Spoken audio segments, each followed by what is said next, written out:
Well, good evening and welcome back to Iowa Speedway here. We were here just last week and, we're back here once again in the SRN Buttkicker Cup Series. I'm Greg Olenek, joined by Nick Halda out of the Xfinity Series. Nick, welcome here and kicking it off for the Hawkeye 175 here, the second race of the round of 10, and some guys that we're familiar with seeing up front going to have a little bit of a hole to dig themselves out of here tonight.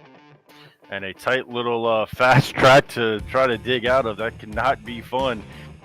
Really interested to see what these Cup cars do going around this track. A lot of fun. 1 and 2, you're kind of stuck of a big bump into 1. But 3 and 4, you can kind of get creative throughout the night, kind of start low, work your way high, or vice versa. So a lot of options for those guys to be able to dig themselves out of that hole.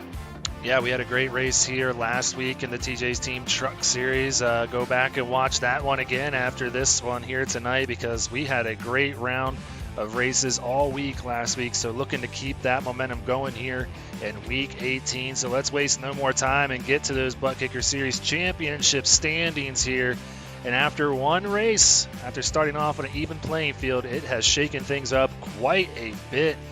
And I'm going to go ahead and throw something out here. Not one tank driver above that cut line after they've kind of just stayed there all year long. So they're going to be scrambling to make up some points here tonight. And I'm just going to go ahead and mention, too, only seeing 22 drivers in the field here this evening. That's going to make it hard for some of these guys like a Joseph Causey or Adrian Schumacher back there to try and gain some spots on these guys. I mean, if all these guys up the top, Healy, Latham, Johnson, Seminario, and Hostler, are running up towards the front, going to be hard-pressed to find any points to gain on that cut line here tonight. Yeah, you're looking at someone like Joseph Causey, as tight as these top guys have been throughout the season. You're talking about got a game with an average of 4.5 points. That's basically 4.5 spots on the track in two races. That's going to be awfully tight to do. Yeah, and I mean, that's not the only championship we're paying attention to. Obviously, we got a couple weeks before we get out to Vegas here and figure out who's going to be our champion in the SRN Buttkicker Series. But we got the team championship kicking off here tonight, and this is our 1-2 matchup. We've kind of known this was going to be the case for a little while now. These two teams have been absolutely dominant. You got 16-1 Tank Racing going up against 15-2 Gear Up Motorsports. This just kind of makes me remember the old Clash of the Titans here. You see those big matchups in like AFC Championship or NFC Championship games, and it comes down to this. Well, they got 3 races to sort it out here at the end of the season. I mean, look at the drivers, the rosters on each side. Very impressive. And the only loss for Tank this season coming to Gear Up there in week 13, with the 2 losses for Gear Up going up against Tank and PVR in weeks 6 and 11. It's been a tight one the whole season long. Yeah, these two teams have definitely been the class of the field all season long, and kind of had a couple of bye weeks, if you will, as we were getting ready to start this tonight. But it gets serious tonight. You've got 5 Gear Up Motorsports drivers going against the 4 Tank drivers there. You see Timothy Latham for Gear Up Motorsports, the average finish of 8th, and then on the other side, Causey and Schaefer sitting right there in the just below 8th there, and then the Seth Berger and Emerson Ardon kind of fit right in around McAvoy, Politis, and Norfleet. So definitely a balanced matchup here. Yeah, and if I'm remembering correctly, I think the champion's going to come away with a $200 prize. So they're going to have tonight at Iowa, next week when they get out to Homestead, and then the final week at Las Vegas to sort it out. And I think it's going to be a very tight match here, considering Tank Racing's fallen off the pedestal a little bit, but still having strong weeks week in and week out. Gear Up has been up there lately. Timothy Latham running really good here of late. So let's go ahead and check out the 3-4 matchup too, because third place going to come away with a little bit of change, I believe, as well. JW Racing is going to be that 3 seed going up against PVR, the 10-7 JW guys going up against 10-7 Phoenix Virtual Racing. And I hate to say it, my boys are going to be a little bit hard pressed to maybe kind of steal this one. Only 3 drivers left on the roster here this season. Yeah, but there'll only be 4 drivers going for JW tonight. I'd be a bad teammate if I didn't give a shout out to Matt Dula, who had a little bit of a health scare this week and had a routine procedure done to help him out, but he's going to be out this week. So we wish him well and to get better soon there, Matt. Absolutely. So hoping that, both of these teams give it their all, and hopefully Matt is doing all right and able to go out there in a couple weeks. I'm not seeing him out there tonight, so hopefully he's able to get out there next week for Homestead Miami Speedway. So let's go ahead and get out there to the track and see what we got as far as our starting lineup here for race number 18 of 20. Kind of crazy just to say that. It's always crazy once we get to the end of the seasons because they seem to just fly by. And that's the case again this season. And speaking of flying, Yellow Stripe Motorsports has been one of the strongest teams of late. I'm telling you, if they were able to get together early on this season, they might have been able to contend in that 3-4 matchup or even the 1-2 matchup. Both going to be on the front row with Thomas Toomey and Scott Healy out in front. Ryan Johnson and Reese Schaefer in row 2.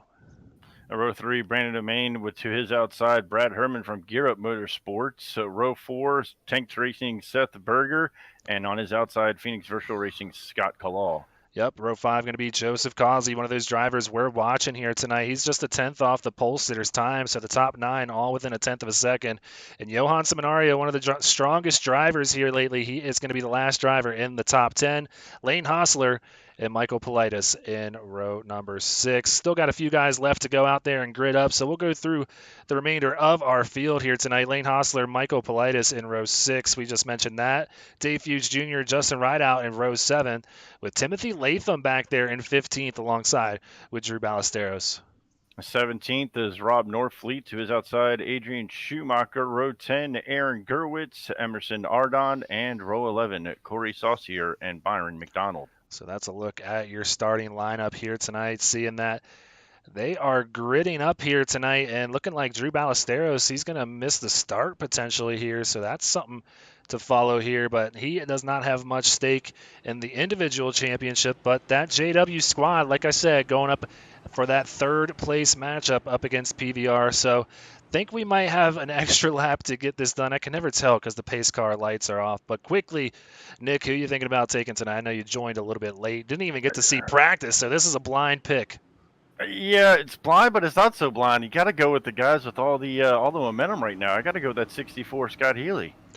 All right, yeah, I like that pick. I was definitely thinking something along those lines. I think we're going to see that pace car stay out there for one more lap, so I can kind of milk this a little bit and figure out who I really want to take here. Looking down the field, I'm going with this man, the 88 of Joseph Causey. He is going to be hungry tonight, and when I say hungry, I'm going to just be blunt with you. This man's going to be straight aggressive, I have a feeling, tonight. He's made a mistake last week, speeding in the pits, kind of put him in the back, and was having a good night out at Atlanta, but unfortunately didn't have the night he wanted to end up with. I'm going with the 88 of Causey. Yeah, if you can keep that aggression under control and not step over that very fine, delicate line, an angry driver, someone out there with their hair on fire, can be very dangerous for the rest of the field. You know, while we have a moment, we also have a 3rd pot of money that that 2nd tier championship for some extra dollars too. And I think let's see, Michael Politis, Emerson Ardon, and Rob Norfleet lead that. So those guys will be ones to keep an eye on as well. So the 1st through 3rd gets a little bit of extra coin in their pocket at the end of the season as well. Yeah, it gives them a little bit of an incentive, to keep the guys that aren't racing for too much out here to, keep racing. And that's what we're going to see here tonight as the guys come to the Geico restart zone. And we see the first start of the night. We're underway for the Hawkeye 175. I'll go 2 by 2, basically the entire field down in here into 1 and 2. It's kind of a tight exit off down this back straightaway and a big sweeping at 3 and 4. Yeah, we saw a pretty clean race early on in the Truck Series race last week, but then it kind of heated up towards the end of it, and we saw kind of a handful of cautions. The first lap clean, though, and Scott Healy out to a good start with Reese Schaefer just behind him. Toomey after starting 2nd. Well, he's going to fall to 3rd. Yeah, 1, 2, and 3 are going to single file out, leaving 4th and 5th to battle it out right now with Ryan Johnson down to the inside. So we got a comer and goer already. Joseph Causey up 1 spot. He's gotten ahead of Scott Kalal, but man, Adrian Schumacher already up 4 spots. And I mean, we're only done with 2 laps to this point. He's to the outside of Latham right now, knows that he needs every point he can get here tonight, having 3 wins so far. I'm not going to lie, I was expecting Adrian to really impress in the Xfinity Series where he's kind of shined in previous seasons, but seems that he's had the better season so far in the Buttkicker Cup Series, so I know this one's going to mean a lot to him tonight. Try and get up here and pass as many cars as he can. Kind of impressive how strong he was there in 1 and 2 on the outside. Normally that kind of maybe comes in a little bit later. As I mentioned before, in 1 and 2, there's a really bad bump you got to kind of avoid. So they can't really go as wide as the track seems like it appears to be in 1 and 2. You really get kind of the car agitated. In 3 and 4, they'll have a lot more of a choice. But kind of impressive to see him able to power off on that high side and get a good, clean, long run to kind of extend that backstretch, make it a little bit longer, and be on throttle a little bit more. And for those of you looking at the tower, wondering what the colors mean, well, green is good. Orange is, well, not terrible, but not good. Those are the guys sitting outside the cut line, and we're taking a look at one right now. That's Brad Herman, who's also picked up 2 spots since the start of this thing. He's quickly up to 4th, followed by another one. That's Seth Berger and Joseph Causey right there, up 3 spots in 6th place already. So some big movers. We're going to see a big shakeup and a big. I wouldn't be surprised if we see the field separated by 2 or 3 points all the way through these 10 drivers, because each one of these drivers listed in orange can win this race tonight. And I was going to say, our first race kind of flipped the top 10, and then these guys that kind of got shoved down to the bottom, I've just kind of already flipped it back here to start race 2, and have taken all but Healy have kind of assumed the lead as, our 4 of our top 5 drivers right now are guys on the outside of the cut line. Yeah, this is riding on board with Reese Schaefer. He's just kind of stalking Scott at this point. We talked to Scott after the race during his win last week, and just could tell the relief kind of getting that first win off his back here. One of our former Cup Series champions here in the SRN Buttkicker Cup Series. So he wants to go for that second championship. So up with that 9-point cushion so far. He's feeling good with how he's running early on, leading all the laps to this point. And I'm not surprised to see these two drive the way they are right now, kind of just maintaining just a nice enough pace, not really driving away from the field, but seeing how many of those guys were stuck too wide and are still stuck too wide back there. You can keep a good pace too wide here, but you will burn up the tires, and you will notice it real quick in about 10, 15 laps, and you really see guys fall off. So these guys right now know that they can just ride smooth, kind of run along here, save some tire in case any one of these guys picks up some late run speed. They'll be able to have a nice tire amount to fight them off. Pretty impressed with how well both lines are running so far. Toomey was hanging in there on the inside line, staying side by side with Seth Berger for a few laps, but Seth ultimately coming away with that 3rd position now, up 4 spots to this point. I know Berger Nation going to be excited to see that. That's 77 charging to the front. Definitely one of the guys I considered when we picked drivers earlier. I went with Causey, but Seth Berger I can definitely see coming away with a win in that Flood Brothers 77 here tonight. Now staring down the rear bumper of his teammate Reese Schaefer. Kind of one of the tracks that Berger tends to excel at, where you're a little bit loose coming off of 3 and 4, a lot of throttle control to be able to keep as much power down as you can. He tends to kind of excel at some of those 1.5 miles, kind of the same thing where sometimes you're a little bit loose coming off of 3 and 4 and stuff like that. He seems to be able to really maintain his tire wear and keep a good long run pace. So this is riding on board that 77 machine. You can see in the mirror, he's got a little bit of distance between him and Thomas Toomey, who started on the front row. Toomey might just be taking it careful. Not much to lose when you're not racing for a playoff championship or a team championship either. I expect to see that 11 sticking around here tonight after putting down a pretty good qualifying lap earlier. So nothing changing in our top 5 to this point. See what other battles we can find happening out there on the track right now. Brandon Domain down 3 spots after starting in 5th here tonight. He's trying to just hang out. Knowing Brandon, he said he didn't have much practice, had to do all the updates before getting on, so he didn't even get much time to put a lap down. He's trying to figure this track out right now, probably just taking it easy in that 20 machine, but he can't take it easy for too long. He is surrounded by playoff drivers. Yeah, it's something I would not want to do, is try to figure out a track in this next-gen car, because it doesn't drive really similar to anything else on the NASCAR circuit really too much. So it'd be really tough to take something maybe in the truck or the Xfinity car to this car, and this can be a really tricky track.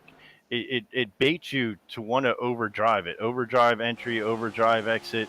Yeah, you'll have speed for a little while, but you'll burn up your tires real quick. Seeing that sandwich on the hood for Sandwich Man Racing, just making me straight up hungry. Haven't had dinner yet tonight, Nick, so you got to bear with me if I get a little hangry by the end of this thing. But he is looking good so far. It's kind of interesting to see all the different lines. You can see who's kind of preferring what. And right now he's defending a few guys that are opting to ride with him behind there on that high lane. Adrian Schumacher and Lane Hostler sticking to that high line. And right when I say that, he goes down low. But yeah, it's just pick and choose right now, figuring out what line is going to work best for you. Have to imagine as the laps start to tick off, we're going to start trying to see more guys get lower and lower on the track. And with already 17 laps in the book, we might see that earlier rather than later. Yeah, you see someone like Ryan Johnson who's been stuck there on the bottom, just getting freight train on the outside. He hasn't been able to really get up a lot of speed and momentum. Guys kind of going by him one by one on the outside. He'll finally look like he'll be able to tuck into line here. And I'm sure he was worried about overdriving it a little bit, being stuck there on the bottom. It tends to be a track where you want to get kind of a late diamond exit off of 1 and 2.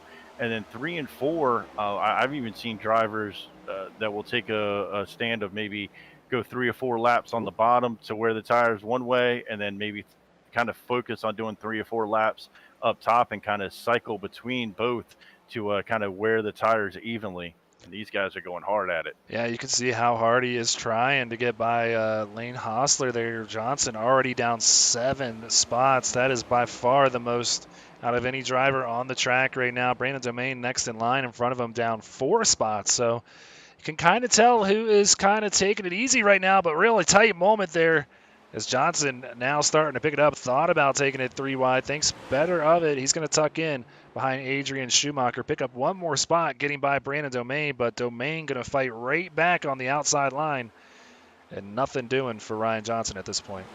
Yeah, it's such a momentum track. If you have to check up or anything, it just really affects everything. We've got a guy backwards here at the start finish doing his best Matt Williams impression, like he stayed in the vehicle. That's Corey Saucier. Yeah, Josh Williams getting that 1 race suspension here tonight. Not going to be the case for Corey because I think he just had a little bit of an incident there turning it around here tonight after starting 21st and still running in 21st. So we'll go ahead, try and cue that up for you guys on the admin box rec replay.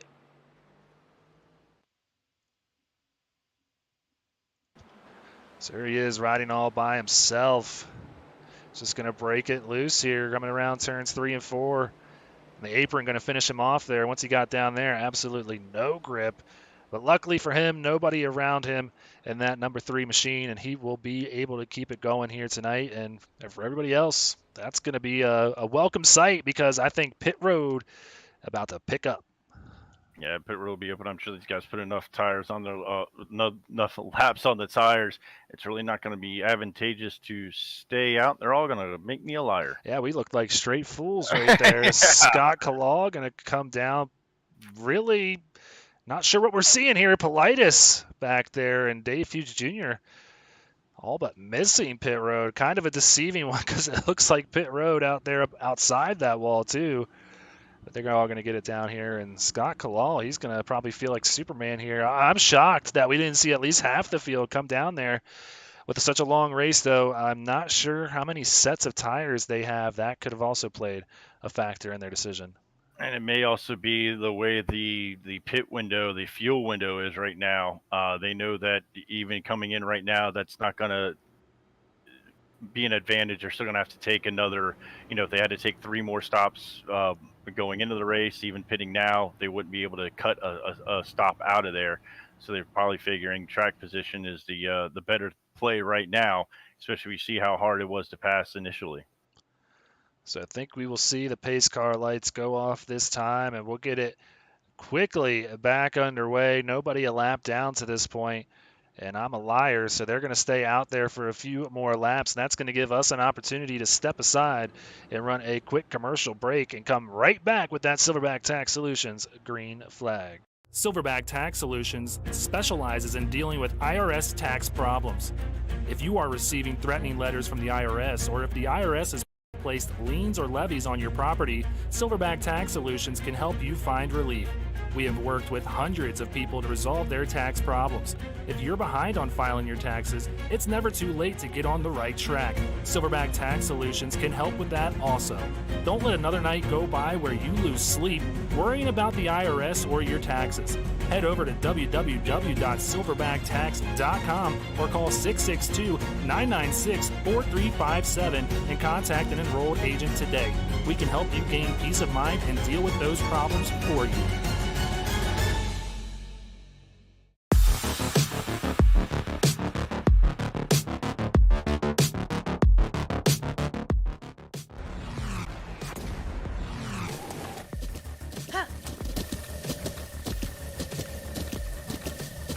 With the Buttkicker Gamer 2, what you see and what you hear is what you feel.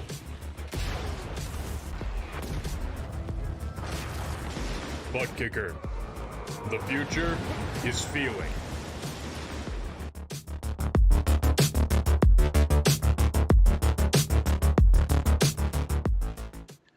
So just like that, the pace car lights are off, and we're an eighth of the way done with this thing, Nick, and I think the action is really about to pick up here once we get this thing back underway.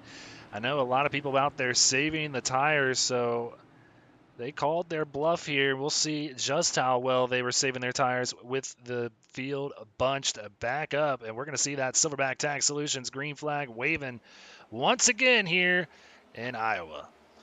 And that inside line kind of stacked up a little bit as Healy kind of didn't get going right away. And let's see who was saving tires and how much they want to burn up their advantage right now, trying to work their way back up to the front. As just 25 laps in, we've stacked the field back together, and everybody's going to have a little bit different strategy. So I think we're going to see a lot of comers and goers and a lot of moving as we see guys 3 wide and sliding all around. Just look at all the different lines that the guys have to choose from. 3 wide further on back there, and they're going to have to sort that out here because that's going to cost them a lot of time here and a lot of positions if they don't. So Scott Kalal, who's got them fresh tires, he's feeling like Superman.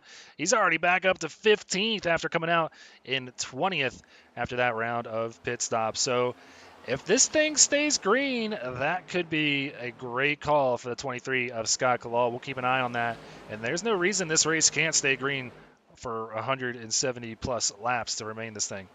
I'll tell you what, this field's going to have to figure out what to do with Schaefer and Healy, at least on the short run speed, because, again, they have just rocketed out in front of the group. Yeah, so Reese Schaefer, one of those tank racing drivers we mentioned that's battling not only to get back above the cut line, but battling in that team championship here tonight as well. Out in front, he jumps ahead of Scott Healy, who led every lap before that caution, and Thomas Toomey, his teammate there behind him in the Yellow Stripe Motorsports machine, rounding out third. Seth Berger and Joseph Causey rounding out the rest of the top 5. Right now, Brad Herman, he's going on by Adrian Schumacher, seeing an incident for Emerson Ardon. He gets it down on pit lane. That's going to hurt Tank Racing. That's one of their drivers in the 57. He's on pit road and likely going to go a lap down right now. This is the team championship battle right before us. Well, actually, I forget that Adrian's not on Tank and Cup, so go ahead and forget what I just said there. But Brad Herman looking good for Gear Up so far. It's always fun when we have the same team names and and drivers in different series, but maybe not necessarily filling out the rosters on both series. Yeah, so they have too many drivers in the Cup Series. Adrian running as an independent here this season in Season 4. So there is Brad Herman. He's trying to get up one more spot here, but Adrian defending hard on that outside line. Got Joseph Causey just in front of him, one of our big movers so far, up 4 positions in that 88. But the biggest mover of all is this 82 that we're watching so far. Adrian up to 6th in that 82. And every spot means so much for the majority of this restart. The top 10, everybody but Thomas Toomey were playoff drivers here. So every spot meaning everything right now. It's a net +2. You're going up 1, you're putting the guy down 1, and as tight as this is, there's not going to be many points to gain. And look at Corey. Look at that 3. Yeah. Corey's going to be fresh tires. He's got to unlap himself 2 laps though, but still nonetheless, he's feeling fast. And he's doing the right thing. He can stay up there and be able to power around where other guys can't and get a good run off. He's just got to be careful, especially coming off a 2 here, that guys don't get tight and kind of meet him up at that wall. But he's going to get himself unlapped real quick. It's amazing what 4 field goods will. Well, there's Scott Kalal, who is on the lead lap, and he's already up to 5th after coming out in 20th. So this 23 is going to be out in front of this race before too long. And like I said, if this race stays green, these boys are in trouble by that 23 machine. It's just a matter of how much is he burning him up coming up through the field. Right now, he looks smooth and patient, which is smart. He knows he's going to be faster than these guys. Just don't cause an incident.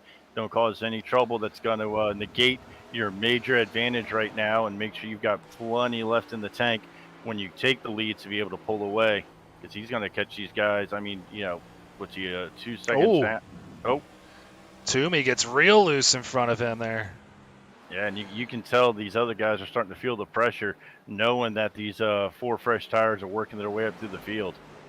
Yeah, so like I said, if this stays green, he is loving it. But if a yellow comes out, that kind of just throws that whole strategy right out the window. So Scott Kalal becomes our highest running non-playoff driver so far. Has 2 more cars to go by. That's Scott Healy and Reese Schaefer, who's kind of checked out from the field. He's got about a second and almost a second and a quarter there on Scott Healy. But now Scott Kalal going to move into second, passing him on the high side.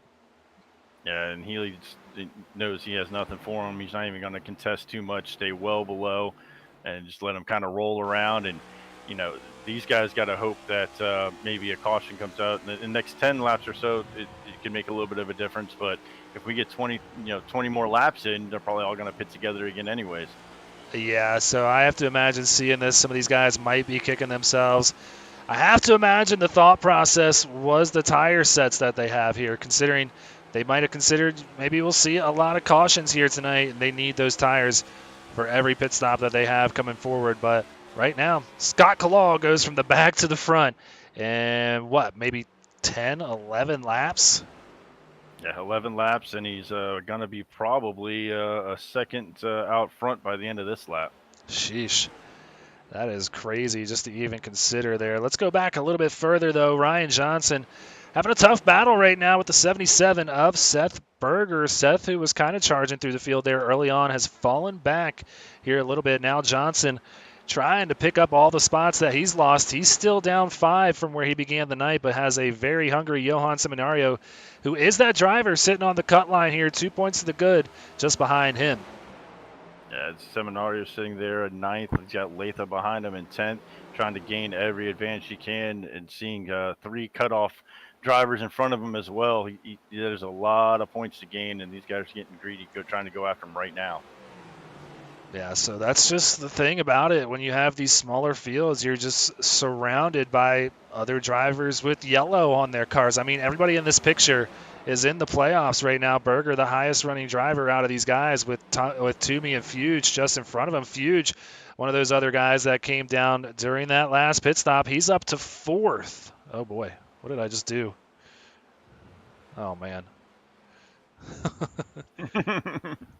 Focus camera. I have it on mouse aim right now, and I can't figure out how to get it off. Because my mouse, oh boy, guys. Bear with us here. What is the point of this? I never knew it was an option. Oh my goodness. Now this is just turning into a disaster right now. Because I cannot figure out how to even get my mouse off of iRacing. My thanks for watching, Slade's up. We're not done. I promise you, we're not done. But we do want to thank everybody for tuning in. This is ridiculous. I need to talk to SDK right now. What the hell is the point of the mouse aim feature here? Sean, if you're listening, because this thing is not going to go. We're going to have to potentially control alt delete this thing.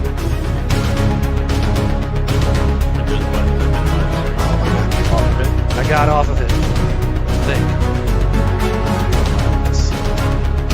All right.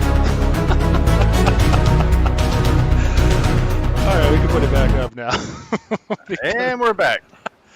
You know what? This season didn't have any bloopers so far. It's been a perfect season, so why not start that here? To I, err is human. To really screw things up requires a computer. I was going for my zoomed in camera to zoom in on Fuge up here at the front, and I hit the mouse aim on feature, and that was no bueno because once you do that, there's no your mouse is gone. That's a good car to zoom in on. That's a really clean paint scheme there, and nice clean white with the reflective red. Really good looking forward there for Yeah. Fuge. That is flying up through the field.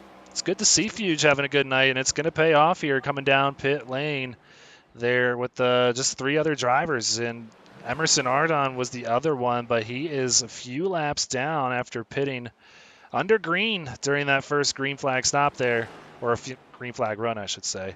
But yeah, Fuge is up to second now, so those green tires looking good to this point. Scott Kalal out to 6-second lead over the field.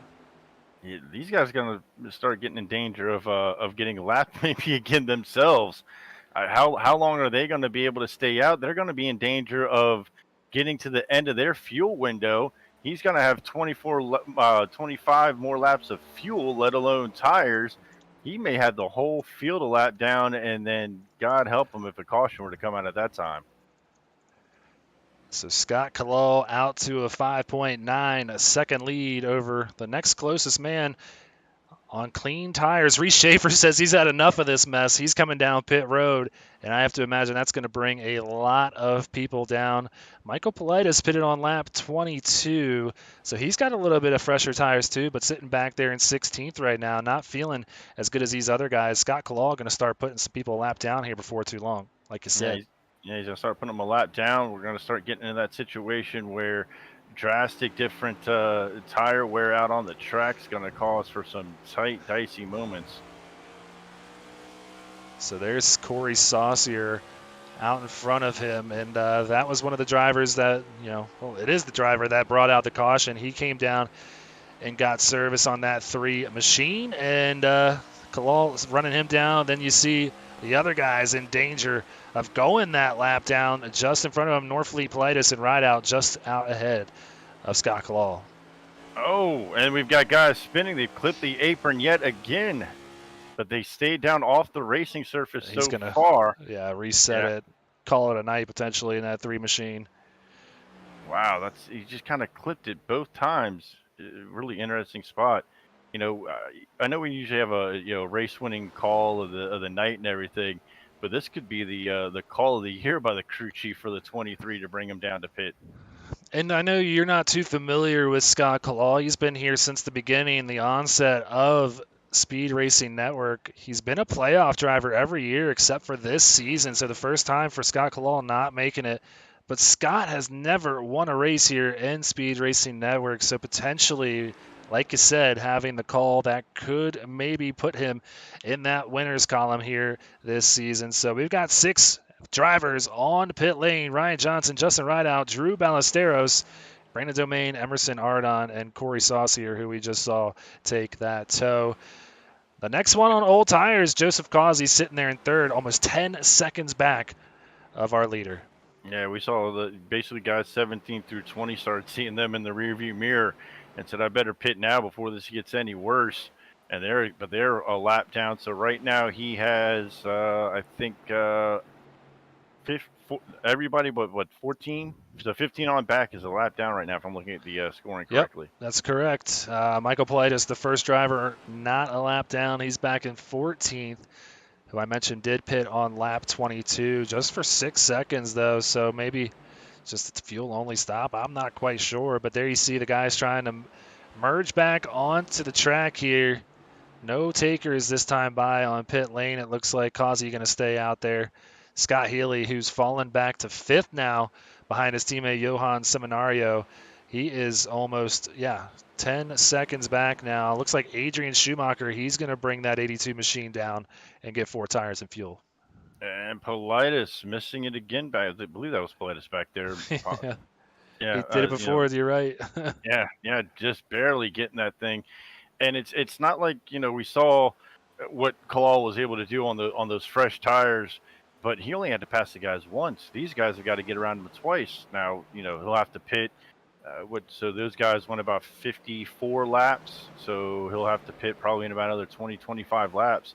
If no caution comes out before then, or if a caution does, these guys are still going to be in trouble.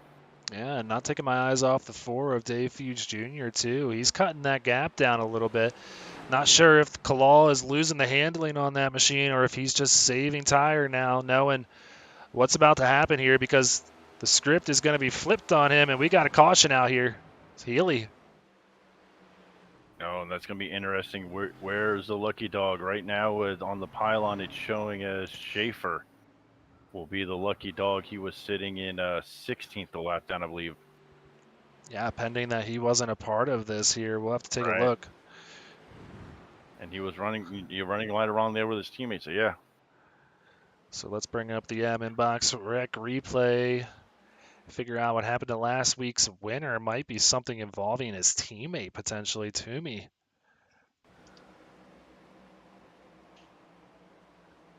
So Toomey on the inside there. Healy just gets loose, breaks loose in the 64, right in front of Latham. A little bit of a tap there for the 5, but I think he's going to be fine here. Hostler has to put it in the wall to get around him as well, so a lot of playoff drivers around him right there. I think he hit that bump that I was talking about. If you back it up and go get an end car, there's a really bad bump at the kind of the 3/4 of the way to the top of the track, and it really, no matter what car you're in, it really upsets it. And I think he might have got into that bump a little bit and then was trying to throttle coming off the corner. It's right about, there. That's almost right where the bump is, where you saw that thing just get wonky on him. Yeah, you can see it just kind of happened, and he didn't even consider that being an option. It happened so quickly for him. Let's take a ride on board with Latham here. All of this happening right in front of him. You can see that 64 getting a little squirrely, but not thinking that 64 about to go around. Nowhere for the 5 to go. Yeah, it just kind of got sideways on him, and you hear the guys on Sunday talk about how with the thinner tire wall and the way this car is designed, it just doesn't have the side force that the other next Cup cars or Xfinity, whatever. Jeez, show your age, man. No, if I showed my age, I would have said Winston Cup. So. That's a... but they don't have the side force that the other cars have had, and once they go, they just kind of go. It's really hard to bring them back. Well, this working out for Scott Kalal. He is going to maintain that lead because that brings everybody down here, and that's a smart move by the field considering what they just saw. That's going to put everybody on even tires, even though they only had about 10 laps or so on that set. So they don't want to let Kalal get away here because that was going to be another run up through the field here if they stayed out and he came down with the rest of the people that didn't pit already. So the 23 back out front. And let's see, do we have any? It does appear we had one playoff driver get caught the lap down through the cycle, is Adrian Schumacher. Yeah, so he's going to be stuck back there in 15th. You see how close it was for Ryan Johnson there just in front of him in 14th. He's going to get that wave around here in a couple laps or so, and there's a few other guys out there right now. You got Justin Rideout. It looks like Schumacher will get that lap back too. Okay, yep. I'd say he might get that lap, yeah, because I thought the wave around had actually already happened, but it hasn't. So, yeah, he is the first car to lap down. So I thought we already had the wave around, but I guess not. So we will step aside here on lap 62, let them get this grid all sorted out, and come right back with the second restart of the night. Want to be a part of an established league on iRacing? A league that's competitive, fun, and above all fair? Look no further than Speed Racing Network. Originally known as Mid-South Madness, SRN has evolved into a league that can bring the best out in any given driver. Drivers work their way up through the ranks to hopefully one day call themselves a champion of Speed Racing Network. If you're interested in joining, don't hesitate to reach out to league admins to claim your spot today. Maybe you'll end up in the history books. If you're interested in becoming a sponsor in Speed Racing Network, feel free to head over to www.speedracingnetwork.com and reach out to an admin today. And as always, remember to go faster.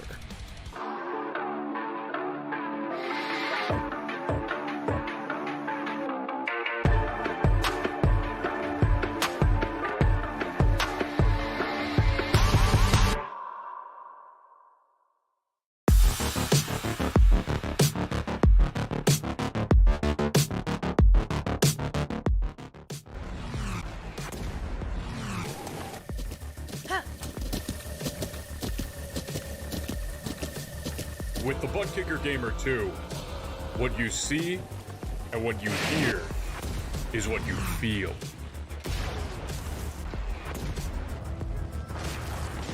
Buttkicker. The future is feeling.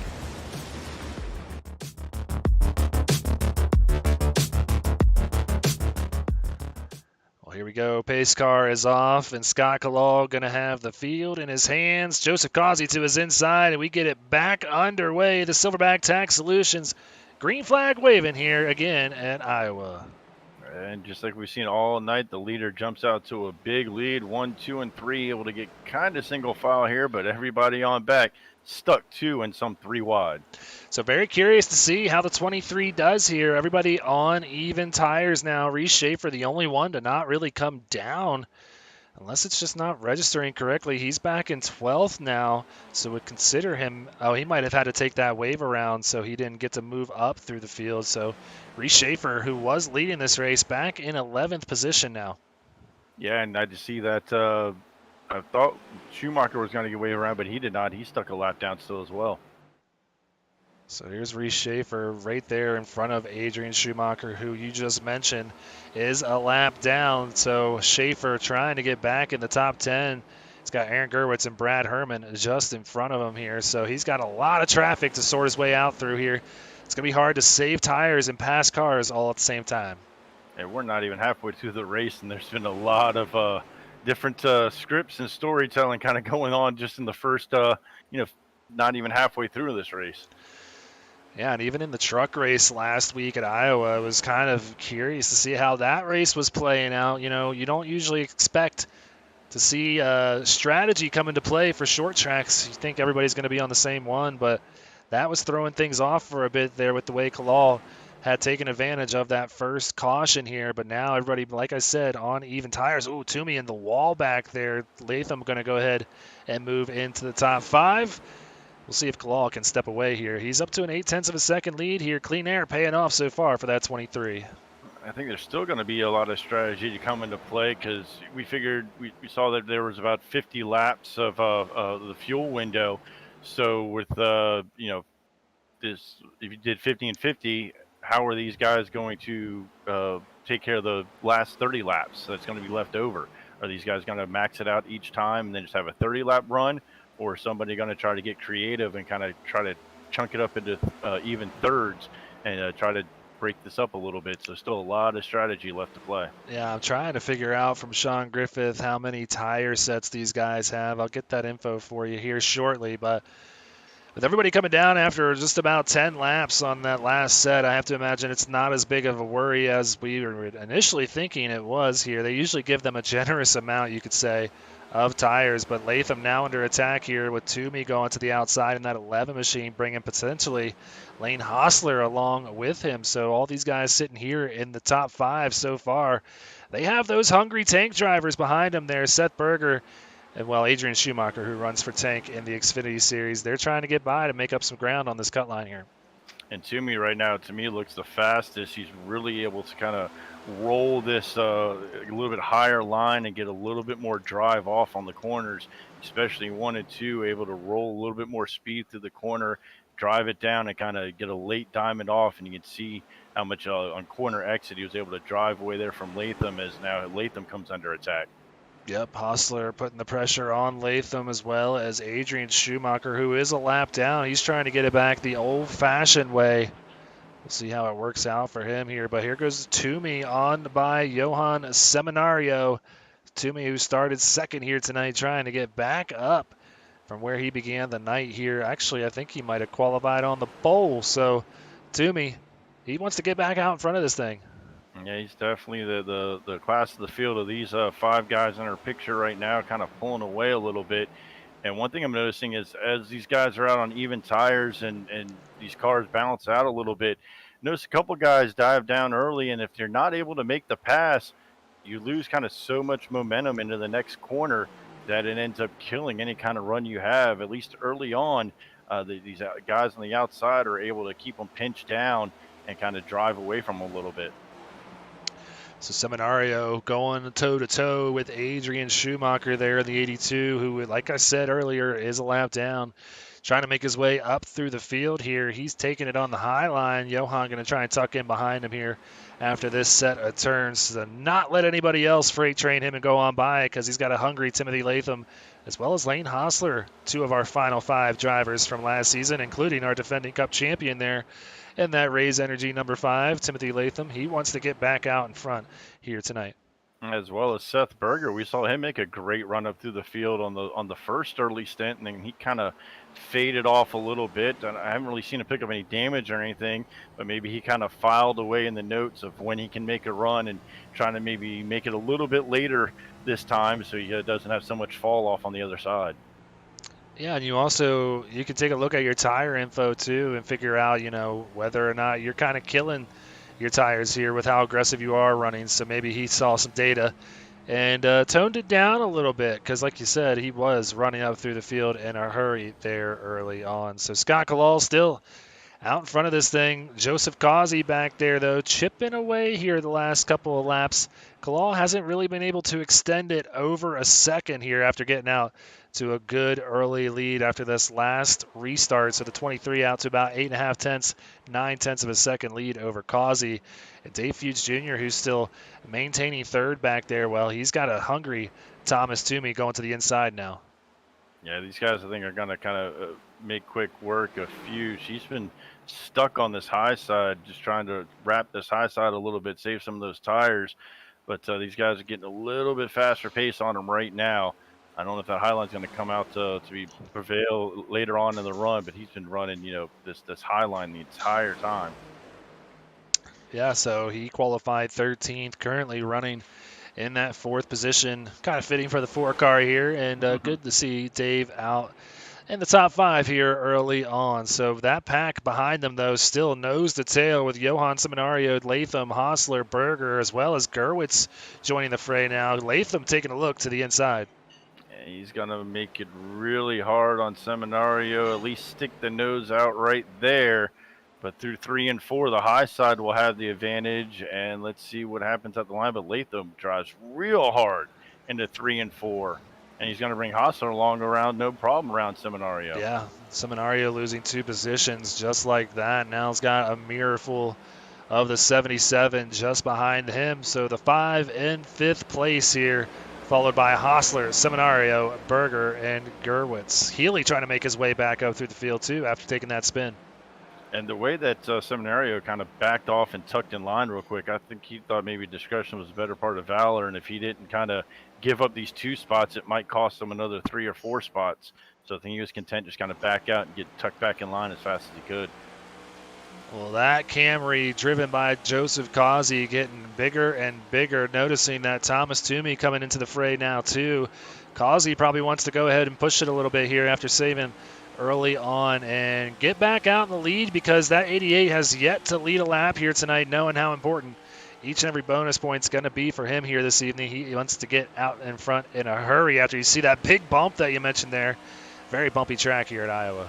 Yeah, and the top 3, it looks like Toomey's the fastest. Causey's ticked off a couple of tenths, but Toomey's taken almost a whole second off since we last checked in on these top 3.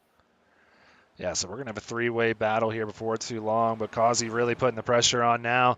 Going up a lane higher than the 23 of Kalal. I feel like he is going to get to the bumper this time by. It doesn't look like the 23 has the exit speed that he's going to need to potentially defend against the 88 of Causey here. So coming off a turn 4 to complete the 84th lap, I think Causey going to get a good run here out of the 88 and see if he can take a look on the inside.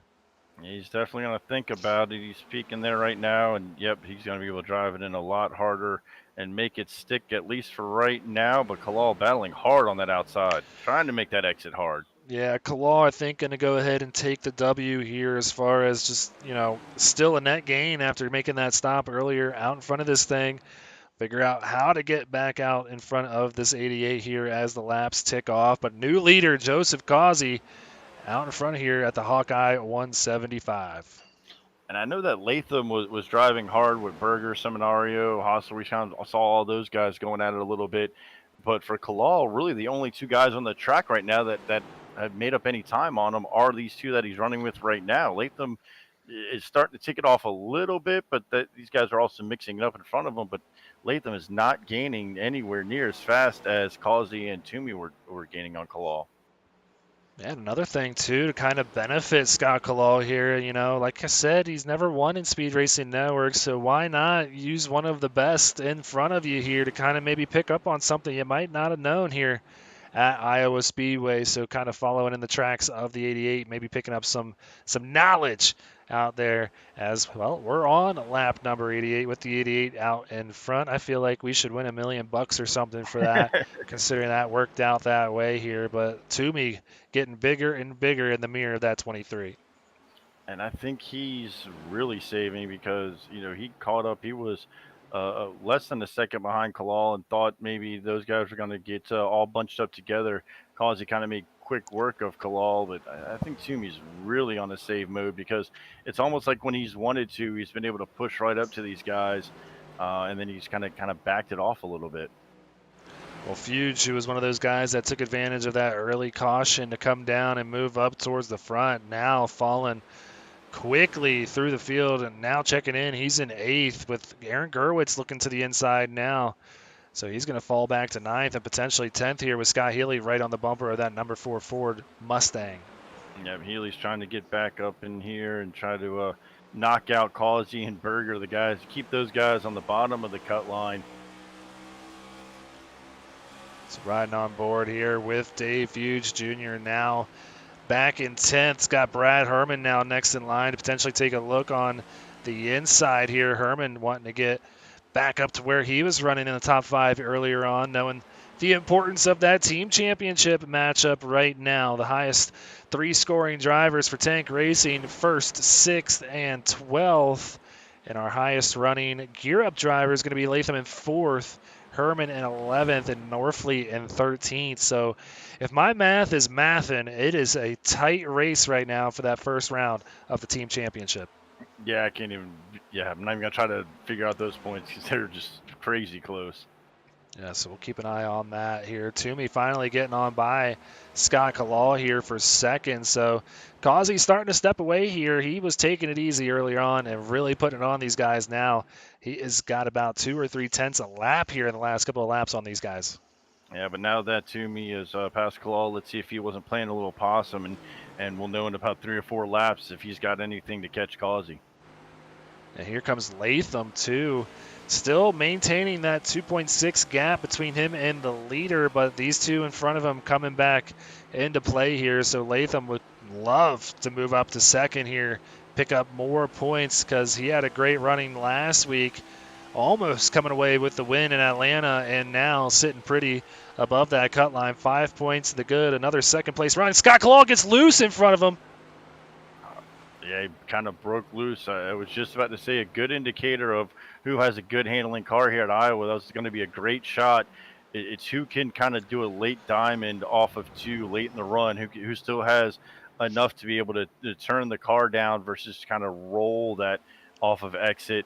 And I think Kalal was trying to get that car to turn down, and it just didn't want to do it and finally snapped loose on him.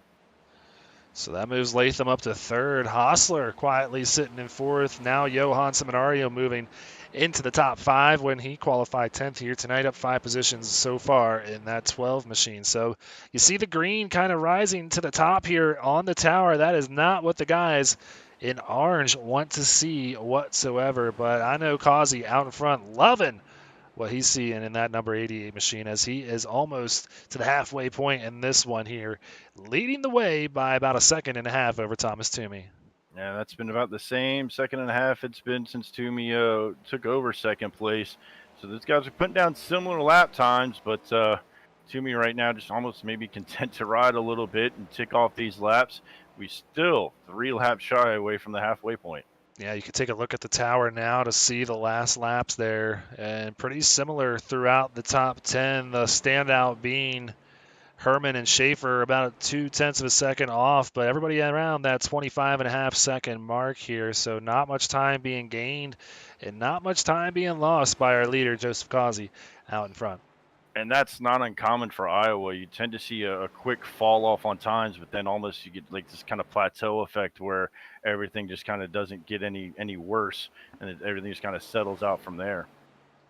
Yeah, it certainly gets frustrating for these guys, though. You think you're running good laps, saving tires, and you're all running the same lap, so you're not gaining on anybody. But right now, the quickest lap last time by was Johan Seminario in that 12 machine. We'll see if it stands this time by. Now going to looks like Brad Herman in ninth. So they're pretty much just playing musical chairs when it comes to that best lap run. So Joseph Causey going to come back to the stripe this time, and we'll be one lap away from halfway complete through this thing. And then we'll start seeing what everybody's going to do for this pit strategy, because we should be about 10 to 20 laps away from hitting the fuel window. Yeah, and I have to imagine the first car to come down is going to bring everybody down after we saw how those fresh tires worked out earlier. You can't get too far off strategy here because those things are like gold when you come to Iowa Speedway. And I got the info from Sean Griffith himself. 5 sets of tires here. So I think most drivers already burning up 2 of those. So they got to maintain and keep them to the end here in case we might see a green-white checker. That could come into play. Yeah, I think a couple of drivers may be on the third set. We saw some guys come down real early, and Justin Rideout's going to be the first to kind of take it right now. And ride out a lap down. Might not bring everybody down this time by. He is trying to go ahead and salvage as good a run as he can, as he's one of those guys running for JW Racing in that third place team matchup. We'll keep an eye on their progress here tonight. 3 drivers for each of those teams out there. Ryan Johnson, the highest JW driver. He's in 12th. Drew Ballesteros in 16th. Justin Rideout in 18th. And then you check in on PVR. You got Aaron Gerwitz sitting out there in 8th place. Right there in the 9 machine. Scott Kalal, who was up front not too long ago, in 13th, who's got a lap led here tonight, so that's a bonus point. And Brandon Domain back in 19th. So I think the edge goes to maybe PVR for the time being, but that could quickly change here with a lot of laps left here at Iowa. And probably a smart move by Rideout. I mentioned that there's about 130 laps left. About a 50-lap fuel window was going to leave 30 laps left over. And Rideout was the last car 1 lap down. Domain was behind him 3 laps down. So he wasn't going to lose the position by coming in now. What he actually did was he kind of ran this race in reverse. He knew there was going to be 30 laps left over at the end. So he just took care of those 30 laps now. And then he'll pit around 150 and then finish it out, where these other guys will probably see coming around lap 120, 130, and then right around 170 again.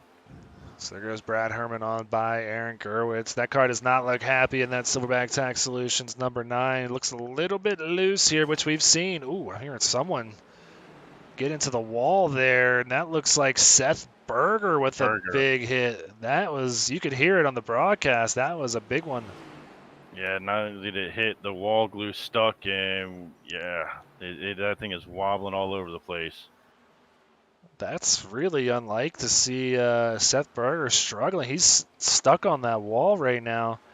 Yeah, he's wall riding. That wall glue is helping him get around the track. He cannot safely turn that thing left. I wonder if he's got wheel trouble or something right now with the way that car is jerking around. It's wobbling all over the place. I think he's going to come down and I don't know if we're going to see him actually try to make it around the apron or if he was going to kind of just pull it off. But yeah, he's going to try to get around this apron. Wow, big developments there for one of the fastest playoff drivers tonight. Yeah, I mean, he was having a solid run, running in the top 10 the whole night, even spending some of the time in the top 5, looking like he might be a player here tonight, and that is going to be a killer considering he's already behind that cut line here. So not sure if he's having equipment malfunctions or what, but it's going to bring it down pit lane here. Try and get it sorted out. I don't know if it's the new update or what, but graphically that car does not appear to have the damage it looked like it would, yeah. Yeah, crab walking as bad as it was, you would expect that whole right front to be caved in. Yeah, it looked like it looked like the wheel was coming off the damn thing in the car, and he couldn't keep it on. But man, he is going to need a lot of help to potentially get back in this thing, sitting back in 17th right now, and possibly going to fall back to the back here. Yeah, I don't like you said maybe a force feedback issue with the wheel or something, but it didn't look like anything the actual iRacing car was doing. So this is the battle for second now. Lane Hostler taking a peek to the inside, going to try and get by Toomey. Toomey not going to let it happen. Lane, he figures out what everybody else has figured out at this point. Gets a little sketchy here once you get late on the run here on these tires. Last time pitted for these guys was lap 59, so they've got 50 laps here on this set. I think we're going to start seeing pit lane really heat up in the next couple of laps. These guys are really struggling to keep it down in 3 and 4. Usually this track, I don't know in the next gen cars, but in other vehicles, I tend to work up the wall in 3 and 4 as the run goes on because it just gets so sketched there on the bottom. And instead of trying to keep the car under throttle all the way around that corner, try to cut down and use a little bit more of that banking to help you out. Because these guys, we've seen several of them tonight get later in the run, just kind of get stuck coming off corner exit and just loop those things around real easy on 3 and 4. I mean, look at this. We got 5 cars here now in the battle for second, led by Thomas Toomey. You've got Johan Seminario, Lane Hostler, Timothy Latham, and Scott Healy all in contention for this thing here, all within 1 second of each other as Joseph Causey continues to pull away almost out to a 2-second lead over the rest of the pack. And I have to imagine he is going to probably, Lane Hostler gets loose. He gets loose and saves as it slid up the track on him. And that was a scary moment there for Latham and Healy, because Latham right now has got a mirror full of Healy. Here comes Dave Feuds Jr., who's pitted on lap 105. He's got the fresher tires. He's going to go right on by the rest of these drivers sitting here on the lead lap. Emerson Ardon, also a non-factor so far here tonight. Many laps down. Looks like 14 to be exact. Healy slides it down off the track onto the apron. He snapped loose. Boy, looking at this race, these cars do not look very fun here at Iowa. He's breaking loose again here. These guys are dirt racing around this track. Forget the fuel window. It's the tire window right now at Iowa. Yeah, I don't understand how they're not even just screaming for tires right now, being a 2-stop race still to the end. If I'm in this 64, I'm coming down right now. He's got to salvage. I mean, he's got the points lead right now. I know it's not going to be the night he wants, but it's better than wrecking out of this thing at this point in the 64. Yeah, and it's almost like he's scared to get on the brakes hard enough to pull it down and in. And just, it's weird how sharp and drastic some of the rocking back and forth and how they're breaking loose, just fighting these things. Yeah, look, he's fighting it through here. Yeah, just taking a listen to the audio and the throttle input. It's just very ginger here. And even that little bit of throttle, is you can hear the tires squealing on this 64, wanting to break loose. And this is where we saw him have an incident earlier that brought out the second caution of the night. Going into turn 1, it just completely snapped away on him. He's trying not to. On him again. Yeah. Wow, these guys are just, because you really have to take that entire arc at 1 and 2. You've got a flat wall, coming off that backstretch here. You've kind of got this long arcing. Iowa's just a big Richmond, and so he's got a big long arcing wall here. He has to kind of not slide out into the wall. Where here they're just right in basically center of the corner out as they try to get back on throttle. They don't know which direction this thing's going to go with them right now. Yeah, and another thing with these Gen 7 cars now in the Cup Series, it's very easy to overcorrect too. So it's like walking on a fine line, and then you got guys like Seth Berger right there with fresh tires just blowing on by you there. It's a very difficult drive, it looks like right now, as nobody else budging to come down pit road yet. Wondering if they feel like they can make this on one more stop. I think that's the problem. I think they're in a danger zone right now where if he pits now, he knows he has to make 2 more stops. But if they can go, if he just pushes it a little bit longer, he might be able to do this at 1 more stop. But at what cost? What's going to be the lesser of 2 evils right now? Because that's if he can keep this thing on the track, and how many spots is he going to lose? Well, it's funny too, considering what. Oh wow, Brandon Domain right in front of our leader there, snapping loose on him there. Causey going to go ahead try and clear him right now, but we saw this plenty of wide berth to do it too. We saw this shaping up with the Truck Series last year or last week, and your team was kind of caught in the crossfire of, yeah, they were going to try and do this on two stops, and then everybody else was trying the one-stop strategy, and it was looking like the one-stop strategy was going to pay off here. So I think everybody taking a look at that last week, knowing it's beneficial to just stay out there. It's not going to work as far as how much time you're going to lose coming down pit road, taking 4 tires and fuel.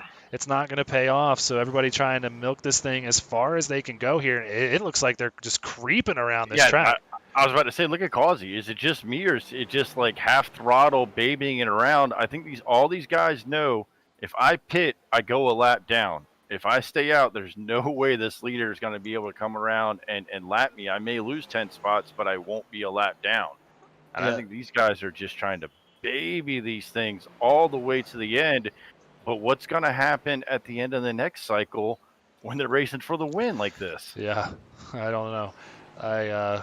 We'll have to find out, and we're going to find out in just over 75 laps. But fastest car on the track for the last few laps has been Johan Seminario, who is almost within a second of our leader here, Joseph Causey. So the 12 coming in a hurry.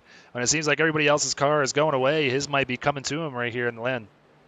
Yeah, and during this time, just to give you an idea of how fast and the tire differences, we mentioned Justin Rideout kind of flipped the script and it was 3 laps down. He's already unlapped himself and is now 2 laps down compared to these guys just gingerly, just praying these things get around the track. I mean, that's the best way to put it. And I wish as a broadcaster that I could really bring up throttle inputs right now, but iRacing doesn't allow that, unfortunately. So I would love to be able to see how they are just walking this fine line on that throttle right now, because on the exit, these guys are wanting to just get everything they can out of it, but they can't. We've seen it happen multiple times tonight where we've seen people loop it on the exit of turn 2 and 4.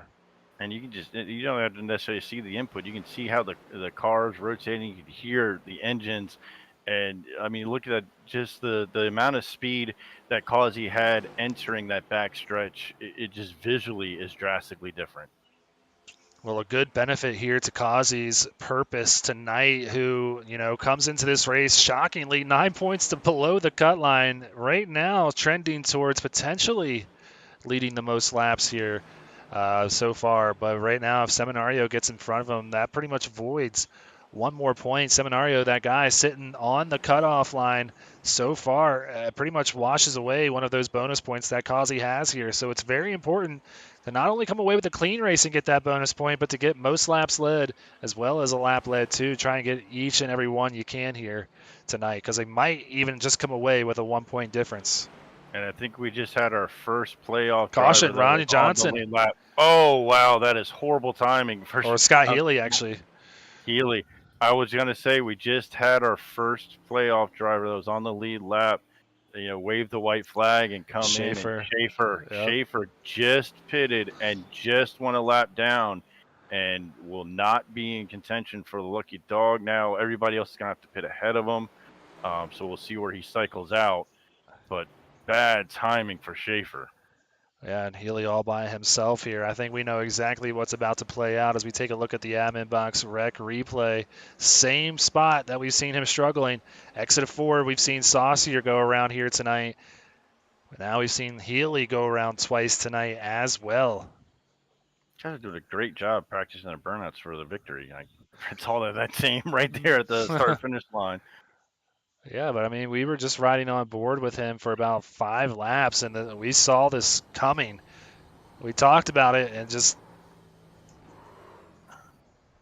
I'm surprised we haven't seen guys maybe try to run a little bit higher line and just kind of roll the top a little bit more than trying to get on throttle and keep the wheel turn to not kind of come up to that outside wall.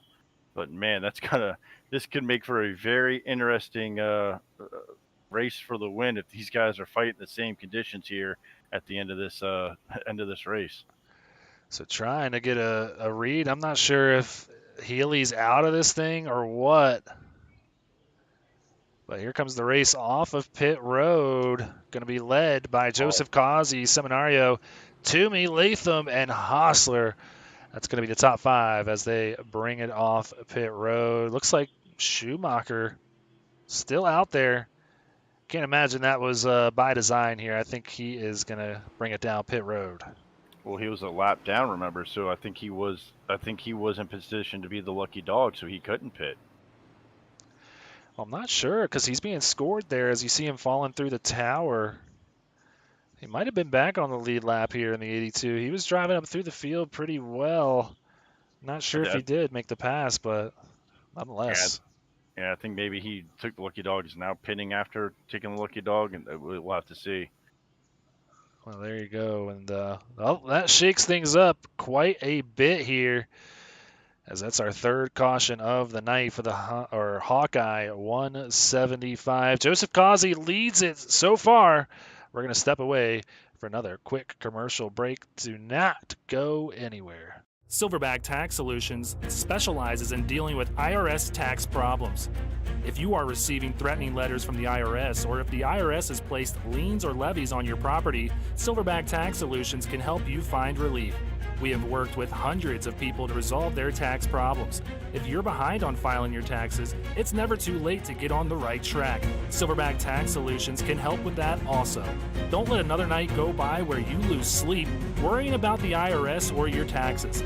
Head over to www.silverbacttax.com or call 662-996-4357 and contact an enrolled agent today. We can help you gain peace of mind and deal with those problems for you. Want to be a part of an established league on iRacing? A league that's competitive, fun, and above all fair? Look no further than Speed Racing Network. Originally known as Mid-South Madness, SRN has evolved into a league that can bring the best out in any given driver. Drivers work their way up through the ranks to hopefully one day call themselves a champion of Speed Racing Network. If you're interested in joining, don't hesitate to reach out to league admins to claim your spot today. Maybe you'll end up in the history books. If you're interested in becoming a sponsor in Speed Racing Network, feel free to head over to www.speedracingnetwork.com and reach out to an admin today. And as always, remember to go faster. Silverback Tax Solutions specializes in dealing with IRS tax problems. If you are receiving threatening letters from the IRS, or if the IRS has placed liens or levies on your property, Silverback Tax Solutions can help you find relief. We have worked with hundreds of people to resolve their tax problems. If you're behind on filing your taxes, it's never too late to get on the right track. Silverback Tax Solutions can help with that also. Don't let another night go by where you lose sleep worrying about the IRS or your taxes. Head over to www.silverbacttax.com or call 662-996-4357 and contact an enrolled agent today. We can help you gain peace of mind and deal with those problems for you.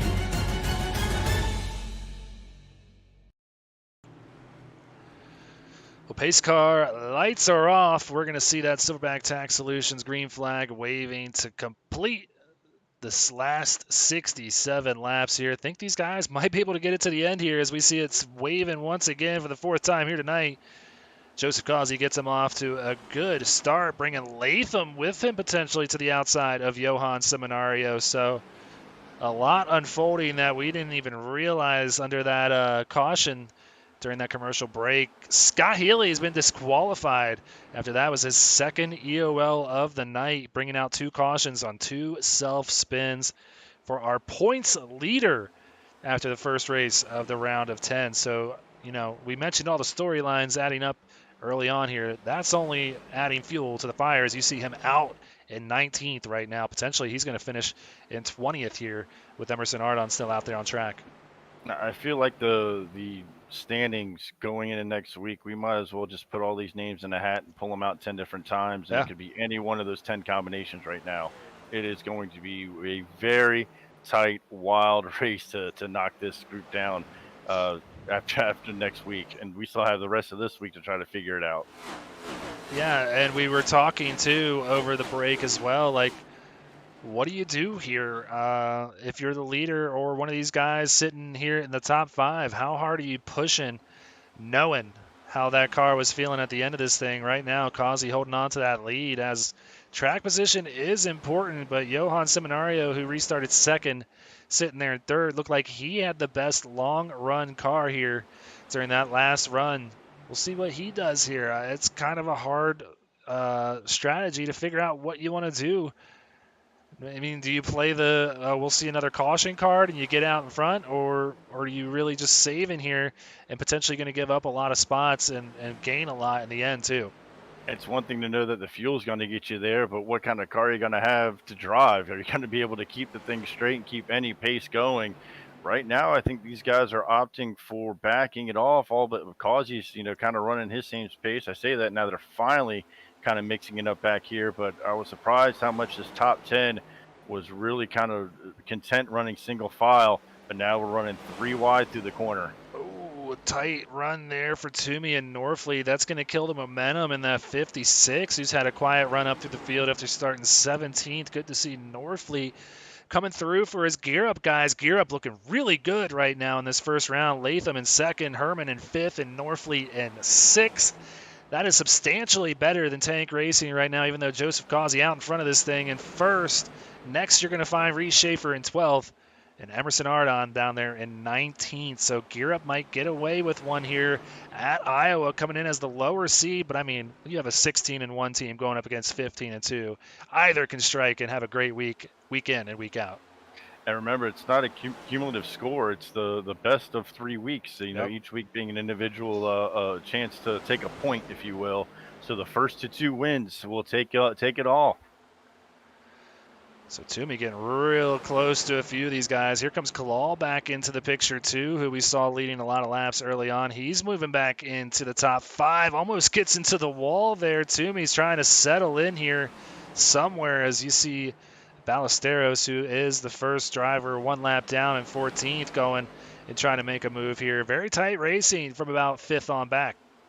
Yeah, Ballesteros has got Politis and Rideout all around him, so he's got to stay up in front of those guys to be a potential lucky dog, maybe try to unlap themselves. But keep a mental note, Ryan Johnson started with this group that we see really shaking it up, dicing it up. He's fallen back almost a second, or a little bit less than a second from that group. He just, all of a sudden, I don't see anything wrong with the car or anything.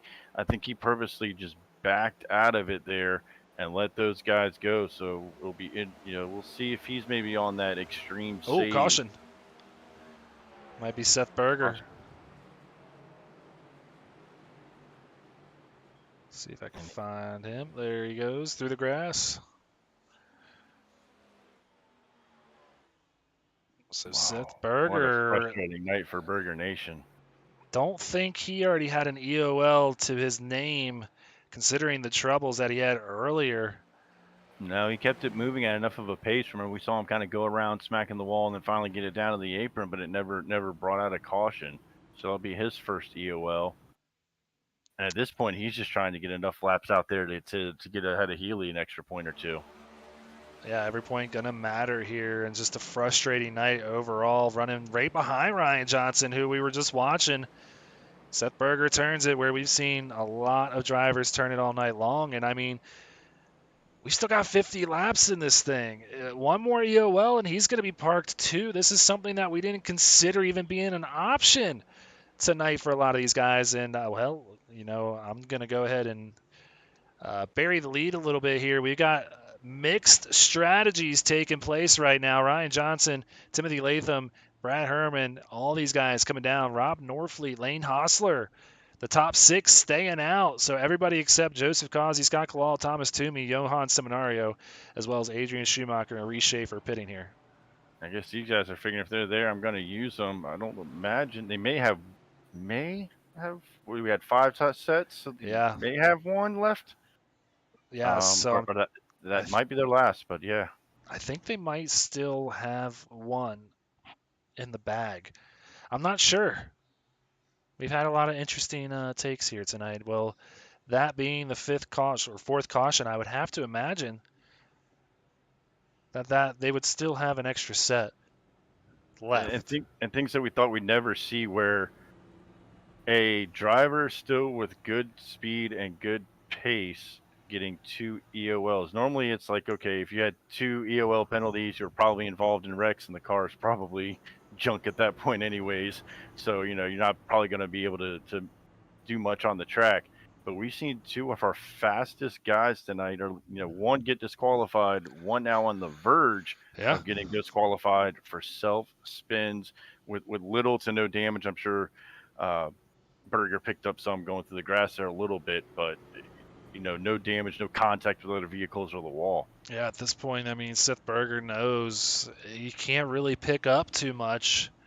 As far as, I mean, positions go, he's sitting back there in 17th. A couple laps down, still on pit road, too. He's had a 40-second pit stop so far. So, yeah, it's just a matter of how much do you want to push it, knowing there's not much left to be gained now. You could possibly lose 2 more points with Brandon Domain and Emerson Ardon still out there just behind you, but at this point, you got to pretty much do what you can to salvage that 17th place finish here tonight. You know what I just thought about looking at where we are with the laps left? I'm wondering if those guys, Ryan Johnson, them figured with these caution laps being run right now, that might, if with 53 left, we thought the field window was right at about 50. They may have took their last set figuring they're going to make their bed now and plan on this thing going green and getting to the end where these other guys, they know they're going to have to pit. See, we saw them go a little bit past 50. I think there's 60, 65 in these cars, so I don't think fuel really going to be an issue here. I wish I knew for sure. Yeah. Brandon's usually my fuel guy, and he's well, currently a little occupied right now, but I mean, we did see them go 60 when they had to go 3/4 throttle around the track. That'll definitely extend the fuel mileage when you're not full throttle, that's for sure. I just think you took mental notes earlier and saw what that 23 of Scott Kalal did to get himself the track position. I think that we're going to see some hands being dealt here, and everybody coming down for that tire or the 4 tires and fuel. I think that Johnson, we're going to see him lead that charge. You got Latham back there too, Herman and Norfleet. We're going to see some fast drivers and gear up. Well, they've made their bed. They've all got tires on their car, and they want that win here tonight for their team championship standings. The defending team champions here in the Cup Series. Kalal did it with 25 laps of racing. So Johnson doesn't have that big an advantage. So we're going to find out real fast how fast the tire fall off really is. Yep, pace car goes off, and we're going to kick this thing off for the 5th time here tonight as the Silverback Tax Solutions green flag waves once again. Causey gets a great jump. Johan Seminario right out behind him. He's going to jump out in front of Scott Kalal potentially, but don't look now. That 17 of Reese Schaefer gets back up into the fray. Thomas Toomey loose back there. Timmy's loose, and Causey was able to get a big jump on this field. There was a car, it may have been Schaefer, that was blinking there on the inside. Contact off the corner, both able to save it. But there was a car blinking on that inside line that really checked up and stacked up most of the field. So Causey now under attack from Kalal, who looks fast earlier in this run.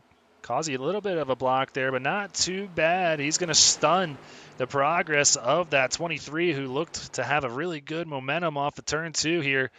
Kalal takes back over in second place. Seminario now going to be under attack from Reese Schaefer battling back on that high line. So there comes Timothy Latham, though, in those fresh tires. He's going to be the first car leading the charge, followed by his teammate Brad Herman in that 85 behind him. And for a moment there, Causey didn't know where to go. Kalal on the outside, Schaefer on the inside, or Seminario on the inside, both looked equally as fast or faster than Causey, and he just kind of at the last second had to guess which line was going to have the most momentum and threw that block. You can see just what's on the line here. I mean, yeah, Kalal doesn't have a highlighted name by any means, but still in the money for the team championship as far as the 3rd place matchup goes. So he's trying to get a good run here tonight for his boys out there in that 23 machine. Trying to defend Reese Schaefer right now. Reese, though, wanting none of it, knowing that that Latham machine is going to be fast, 3 wide going into turn 1. 3 wide into 1 and 2, not where you want to be. You can kind of get away with it a little bit better in 3 and 4. These guys are smart. Kalal checks out of it, makes sure he gets a good exit off of there. He's been a little bit faster rolling this top. I wonder, we'll see if anybody else kind of picks up on that. Look how much faster he's able to pull equal to Latham and right up on the bumper of that 17 as well. And let's bring up the points coming into tonight, too. I mean, Schaefer, 4 points back of that cut line, sits there in 3rd currently, though, now losing 2nd to Timothy Latham, who has a 5-point cushion. Schaefer hasn't led a lap here tonight, so he does not get that bonus point if he doesn't get out and lead one. Knows that's on the line. It's going to be really hard to get by that 5 now that he's gotten past here. Causey's going to have a tough time defending Latham. And we mentioned numerous times tonight about that top 10 flipping. If Causey was able to get the win, Healy, who was going in tonight as the points leader, is going to be the last car of the top 10 with his DNF, and then the 10th place car is going to be, winning the race. Yeah, I don't think Healy going to fall back to 10th considering the night that Seth Berger has had in 17th. But still, I mean, the next closest you have is going to be Adrian Schumacher, who's in 13th. He needs a little bit of better night. He's had some speed in that car. Now back on the lead lap in the 82, so we'll see if he can get up a few more spots. But right now, no more spots to be gained for Timothy Latham. He's out in front in that 5 machine. And if you're Causey stuck on the outside, you've been faster all night, and those guys, once about 2 or 3 laps, they're battling side by side.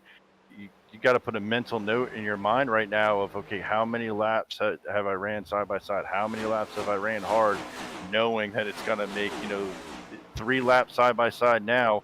Looks like you can make 15 laps at the end of this run in nightmare.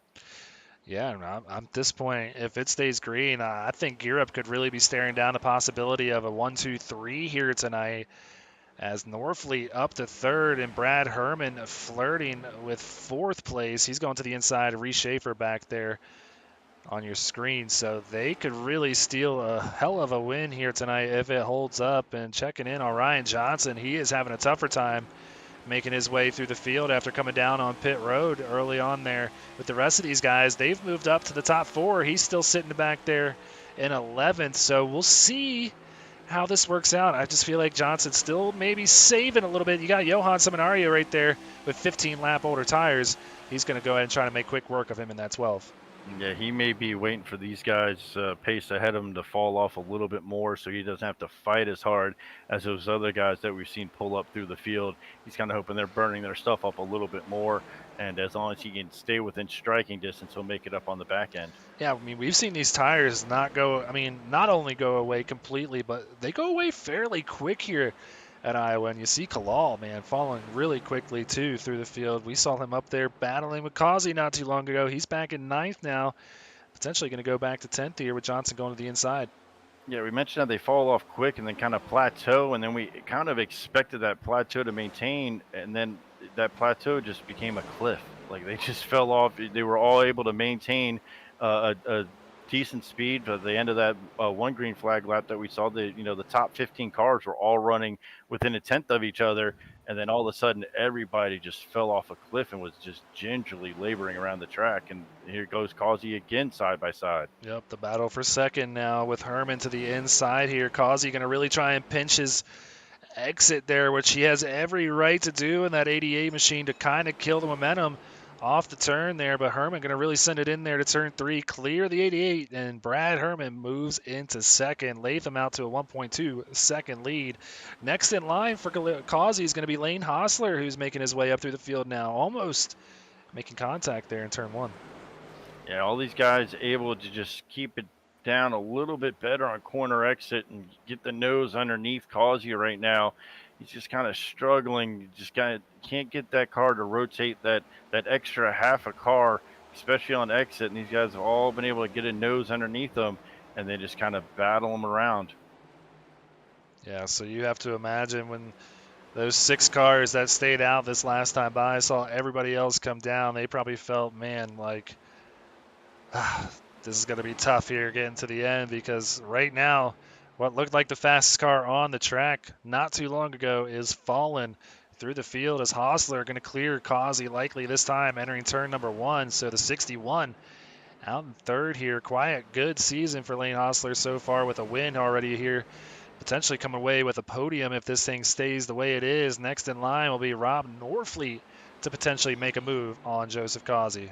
And it's one thing to lose 3 positions if it's, 3 drivers that are all in the playoff points there. But for Schaefer right now, he's sitting as more and more of these non-playoff drivers start putting gaps between these guys. It's even a worse feeling, because at least you're 1 spot behind the guy ahead of you.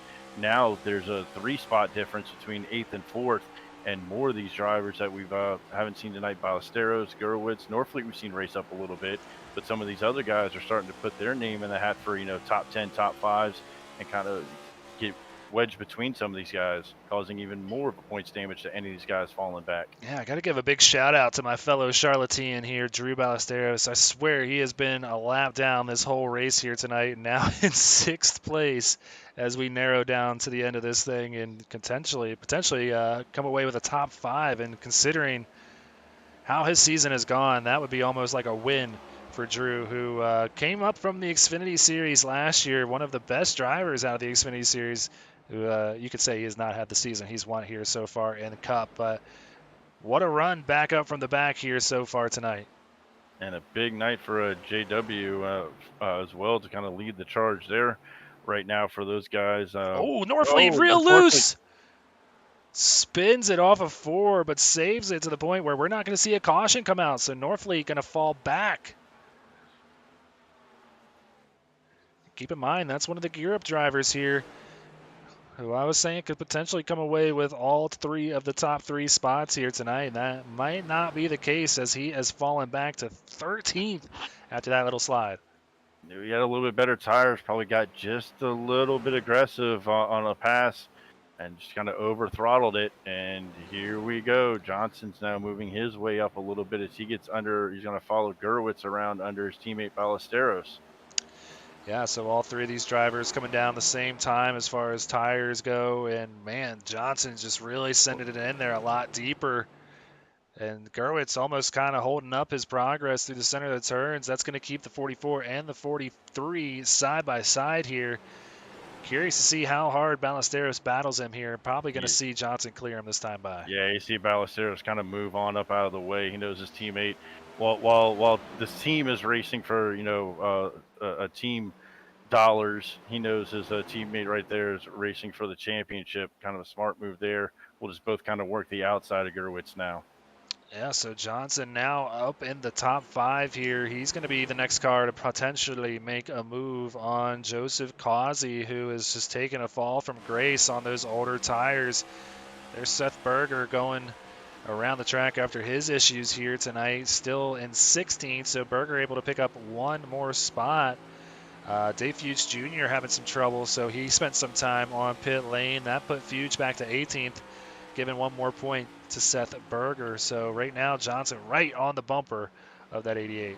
But look how patient he's being. I swear he could have got underneath the 88 Causey. earlier. Causey in the wall. He could have got underneath Causey down the front stretch earlier, decided to tuck back in. Causey right now having a big push in the center of the corner, and Johnson actually probably waited 2 more corners longer than maybe he had to if he really wanted to push the issue. But huge patience shown by Johnson right there, kind of indicative of what we're thinking, where he's really saving as much as he can and probably try to turn it on here in about 5 or 6 laps and try to make up a big gap here. Yeah, now Gurwitz getting on by him too there. Ooh, Gurwitz almost into the wall there. So Gurwitz going to move up into the top 5 as well. Another driver, kind of like I mentioned with Drew Ballesteros, who I swear he was kind of a lap down the whole race tonight, and now making his way into the top 5. And he is one of those drivers in the team championship battle as far as that 3rd place battle goes. And sees Ryan Johnson out in front of him, so he needs to get out. Ooh, 9 gets into the wall that time. We saw him almost get into it last time. We've seen these cars getting loose. Are they getting tight now here? It's almost like they're kind of overcompensating a bit and getting tight coming off the corner. I think they're so scared to put that extra little bit of wheel in it to keep it down coming off the corner that now they're kind of pushed tight coming off. And here we go. Herman has now cut this thing down. Yeah, I know these two are teammates, but Brad Herman yet to win a race here in the SRN Buttkicker Cup Series. I know he's going to be hungry to try and come away with one here tonight, but Latham still leading the way by 0.4 of a second. Don't count out Lane Hostler either, sitting a 1.5 back.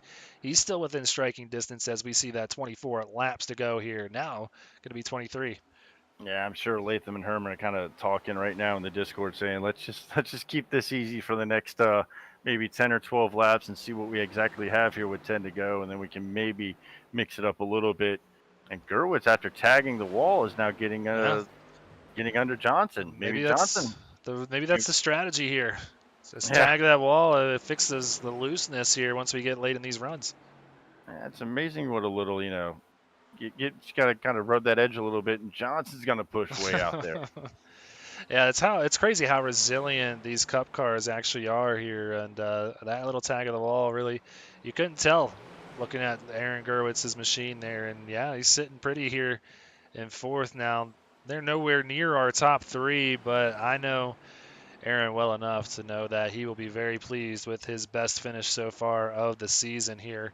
And good running as far as the PVR guys go. Just checking in on that third place matchup. I mean, you got JW with Johnson in fifth, Ballesteros in seventh, and Rideout in 14th. And then you got Gerwitz for PVR sitting fourth, Kalal in 12th, and Brandon Domain in 17th. I think right now JW with the edge, but a closer battle here than we thought we might see here. I'd tell you what, a tip of the cap to anybody in the top 10, let alone the top 5 tonight. These guys have had to take on everything from loose cars to aggressive racing to different fuel strategies. They've all kind of battled through it tonight.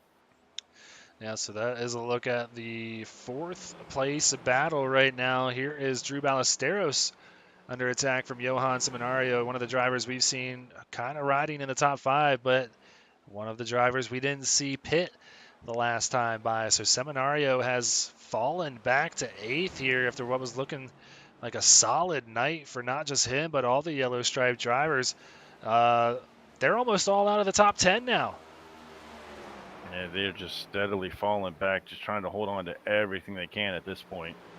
Yeah, Seminario's sitting there 8th, and you got Toomey 11th, and we've seen the issues that Healy had disqualified because of 2 EOL penalties and 2 self-spins, which is how sketchy these cars get. And I have to imagine we're going to start seeing that sketchiness unfold here, as they've been on a pretty decent lap here, or as far as runs go, it's probably about 30 to 40 laps to this point. So we're going to start seeing that wobbling a little bit here as you see Schumacher starting getting into the play here. Yeah, was kind of patiently waiting back there. I was surprised I didn't see him kind of stick that nose under Ballesteros a little bit more and try to follow him right through, and Ballesteros is going to hold on to it. Like I said, right on cue, I think we're going to start seeing a little bit of diciness here. I'm seeing Toomey around. He's not going to bring out the caution. That's surprising considering where he was.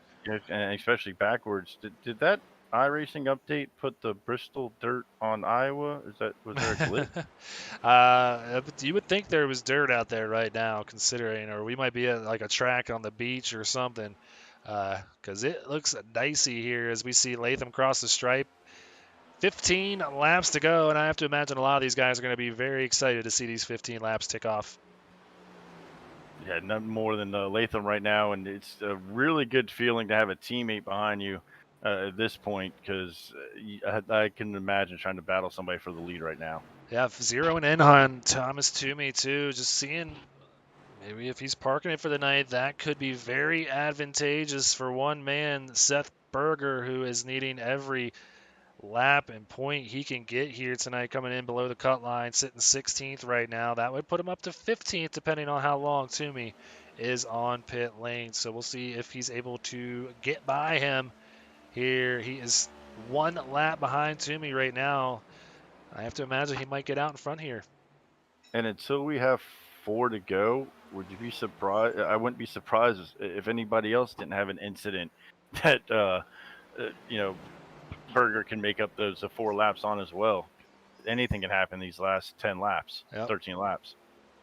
Definitely. So, yeah, next time by, if Toomey doesn't come off pit road and still showing him on the pit, Seth Berger is going to get up and pass Toomey here. So that's going to put Seth Berger in 15th place, 4 laps down. So still not the night he wants, but it's going to matter here in the end once we get to Homestead next week. So looks like we've still got a battle here for this 4th place position here. Gerwitz now falling back behind Ryan Johnson. Johnson gets back out in front here in that 43 machine and maybe setting sail here.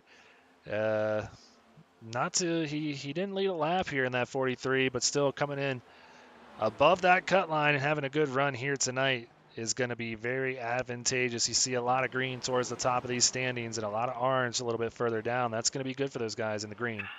I don't think they're going to have enough time to catch the leaders, but when these two guys kind of stay 1-2, they are ticking off some tenths on the leaders and to that third place Hostler.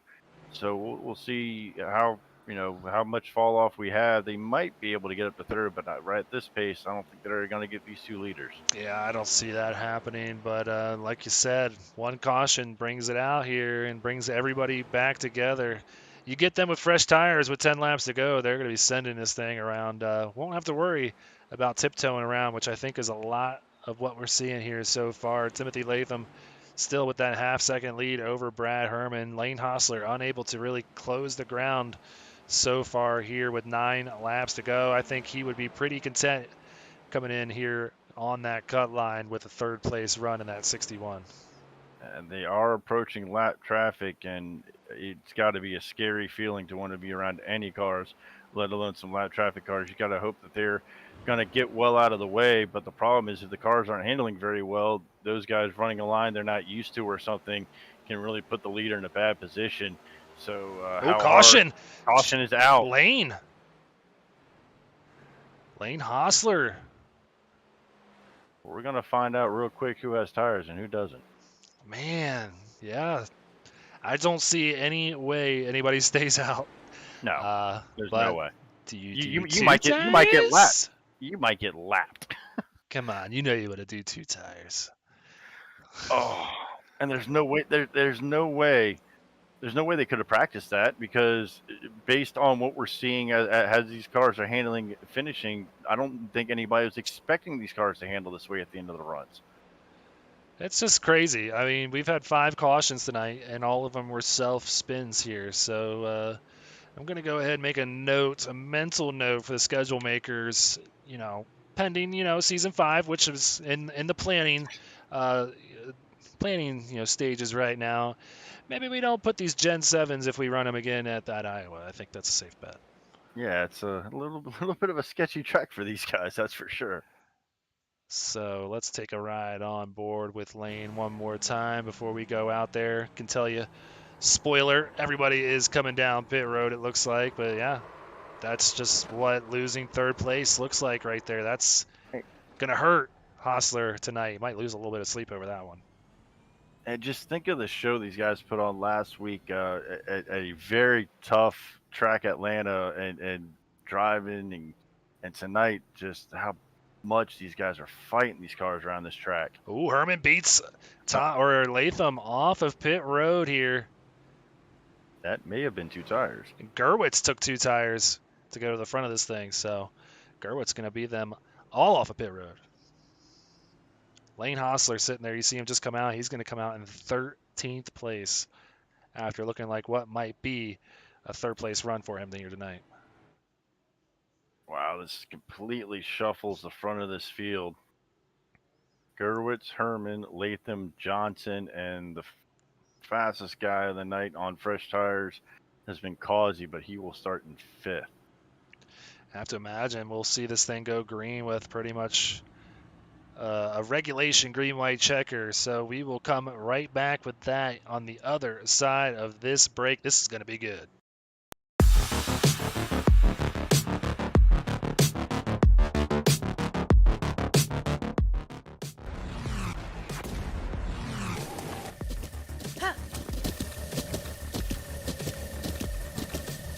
With the Buttkicker Gamer 2, what you see and what you hear is what you feel.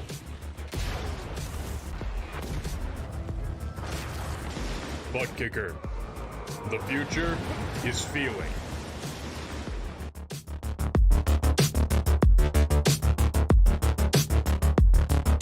Silverback Tax Solutions specializes in dealing with IRS tax problems.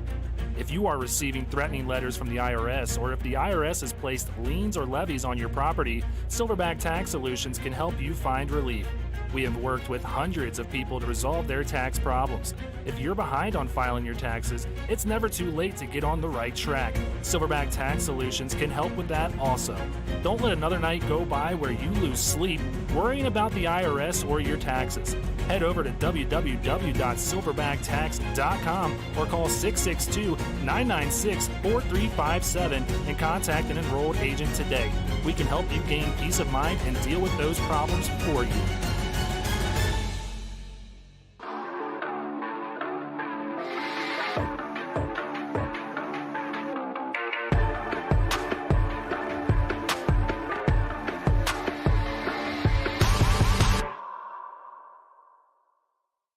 Want to be a part of an established league on iRacing? A league that's competitive, fun, and above all fair? Look no further than Speed Racing Network. Originally known as Mid-South Madness, SRN has evolved into a league that can bring the best out in any given driver. Drivers work their way up through the ranks to hopefully one day call themselves a champion of Speed Racing Network. If you're interested in joining, don't hesitate to reach out to league admins to claim your spot today. Maybe you'll end up in the history books. If you're interested in becoming a sponsor in Speed Racing Network, feel free to head over to www.speedracingnetwork.com and reach out to an admin today. And as always, remember to go faster. Well, this is going to be good. That's the only way to describe it here. And you and I talking over the break, we would have done the same exact thing considering, I mean, what does Mr. Gerwitz have to lose? He has nothing to lose. He's not in the playoff hunt. Go for the win. Go for it all. We'll see how happy these playoff drivers that are behind him are going to be about it here in a little bit. These guys are full go mode. 2 laps to go. Cold tires. Oh, Latham spinning! Big hit for Johnson, too. That sent Johnson on the wall hard, but still no caution. Oh, and this is not good for Gerwitz. I would have not given up that high line. Brad Herman goes right around. Gerwitz going to have to fight back, coming back to the stripe. We're going to see 1 lap to go. Can Gerwitz get back around him? Herman in the lead. This is where the inside line's got the advantage. Is going to be on the bottom of 1 and 2. But he's not going to have the drive off that Herman's going to have. Here comes Causey right back in the picture. We thought he was dead in the water after missing that last stop. He's coming up to the bumper of Gerwitz. Brad Herman has no contenders, comes off of 4. He's going to get his first Cup Series win here in the SRN Buttkicker Cup Series. And, man, shocked to see no caution from that. That's going to put Ryan Johnson back in 14th and Latham in 13th after that little spin. And Norfleet and Kalal had a little bit of contact, but they finished 9th and 10th. Great runs by guys at various levels of the field this time, this late in the year. Some great runs by playoff drivers, some non-playoff drivers, and one heck of a finish. Yeah, I mean, I'm very happy for the way it ended up for Gerwitz coming home in second. I'm also very happy for Herman coming away with his first win. He certainly deserves it, but I'm going to give Aaron a lot of crap here for giving up that high line, man. I told you in the break, I was like, he's got to stay on the high line. We saw it happen to Brad Keselowski in Atlanta this week. Gave it up. Joey Logano worked him and got on the outside, and it was all over when that happened. And likewise here tonight, Herman gets to the outside, smooth sailing. Yeah, I was going to say, you sound like the DBC guys today on the podcast, kind of harassing somebody about not protecting the high line. Oh, man, I told my girlfriend, who is a heavy Brad Keselowski fan, I would have put Joey Logano so hard in the wall that, I mean, you would not have still won that race, but there is no way you're passing me on the high line, and that's what we just saw here tonight as Brad Herman barks it on the stripe here. We've seen not all those burnout marks were his tonight, but very impressive donut nonetheless. Celebration. All right, so we'll take it up to the old iRacing blimp here above iRacing Speedway, Iowa Speedway. A lot of eyes here. Let's go ahead and take a look at those results here tonight. There you see it. Brad Herman bringing it home for Gear Up Motorsports. What was looking like a 1-2-3 night. almost just puts one of them in the top 10. I see Norfleet down there in ninth, but Brad Herman gets it done. Aaron Gerwitz with his best run of the night, of the season, I should say, comes home in second, and Joseph Causey will round out the top three. Johan Seminario, a good bounce back too, comes home in fourth, and Adrian Schumacher gets a fifth. Where did he come from? Rounds out our top five. Yeah, you can say the same thing for our six-plate driver, Drew Ballesteros, who fought back. Reese Schaefer, seventh. Lane Hostler, eighth. He had a tough battle, looked like with Rob Norfleet in ninth, as well as Scott Kalal, who we saw with that great pit strategy early in the race, landed him a top 10 tonight. Yep, 11th. Going to be a good run for Justin Rideout in his JW Racing camp. Michael Politis comes home 12th. Timothy Latham, after we saw that incident on the second to last lap that did not bring a caution, comes home in 13th. Ryan Johnson, and that's going to hurt the 43. He comes home 14th. And Seth Berger, after his issues here tonight, with a 15th place run, 3 laps down. 16th, Brandon Main, Emerson Ardon in 17th, and Thomas Toomey for Yellow Stripe finishes 18th, 16 laps down. Yeah, and also just got a no Fuge in 19th, and there's Scott Healy in 20th. It doesn't show up here on our results, but our points leader coming into the night, disqualified, coming home in 20th position here this evening. So let's go ahead and bring up Joseph Causey. Going to track him down in the Tank Racing Discord. It's been a while since I talked to this man, so I'm excited to bring him on up to the booth. A little bit of a better run here this week. You had a good run going in Atlanta last week, but man, I busted you with that old sticker on your dash, and you got busted on pit road, putting you behind the 8-ball. And a little bit better run here tonight. I know you want that win after probably leading the most laps here tonight. The strategies just got way out of whack. Tell me, what was the chess match like at a short track like Iowa Speedway? Man, I beat myself up so much for at least 40-something laps near the end of that run, and I just hated myself. I was absolutely gutted when everybody was passing me, and I didn't go take the tires. I figured we were gonna get a quick caution, go ahead and be optimal on tires. That quick caution didn't show, and man, it absolutely gutted me. I was dejected big time.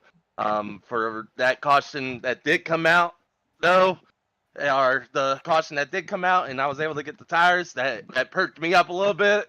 And when we got up there, we got the third, but I think it wasn't the spot that we should have had. But hey, it minimized the damage. We got the third. Oh yeah, if I'm the fastest car all night and I'm getting 4 fresh feel goods, I'm sure that put a smile on my face as well. But I got to ask you guys, all the practicing you did, we saw kind of a quick drop off at Iowa, and then kind of everything kind of plateau off, which is normal.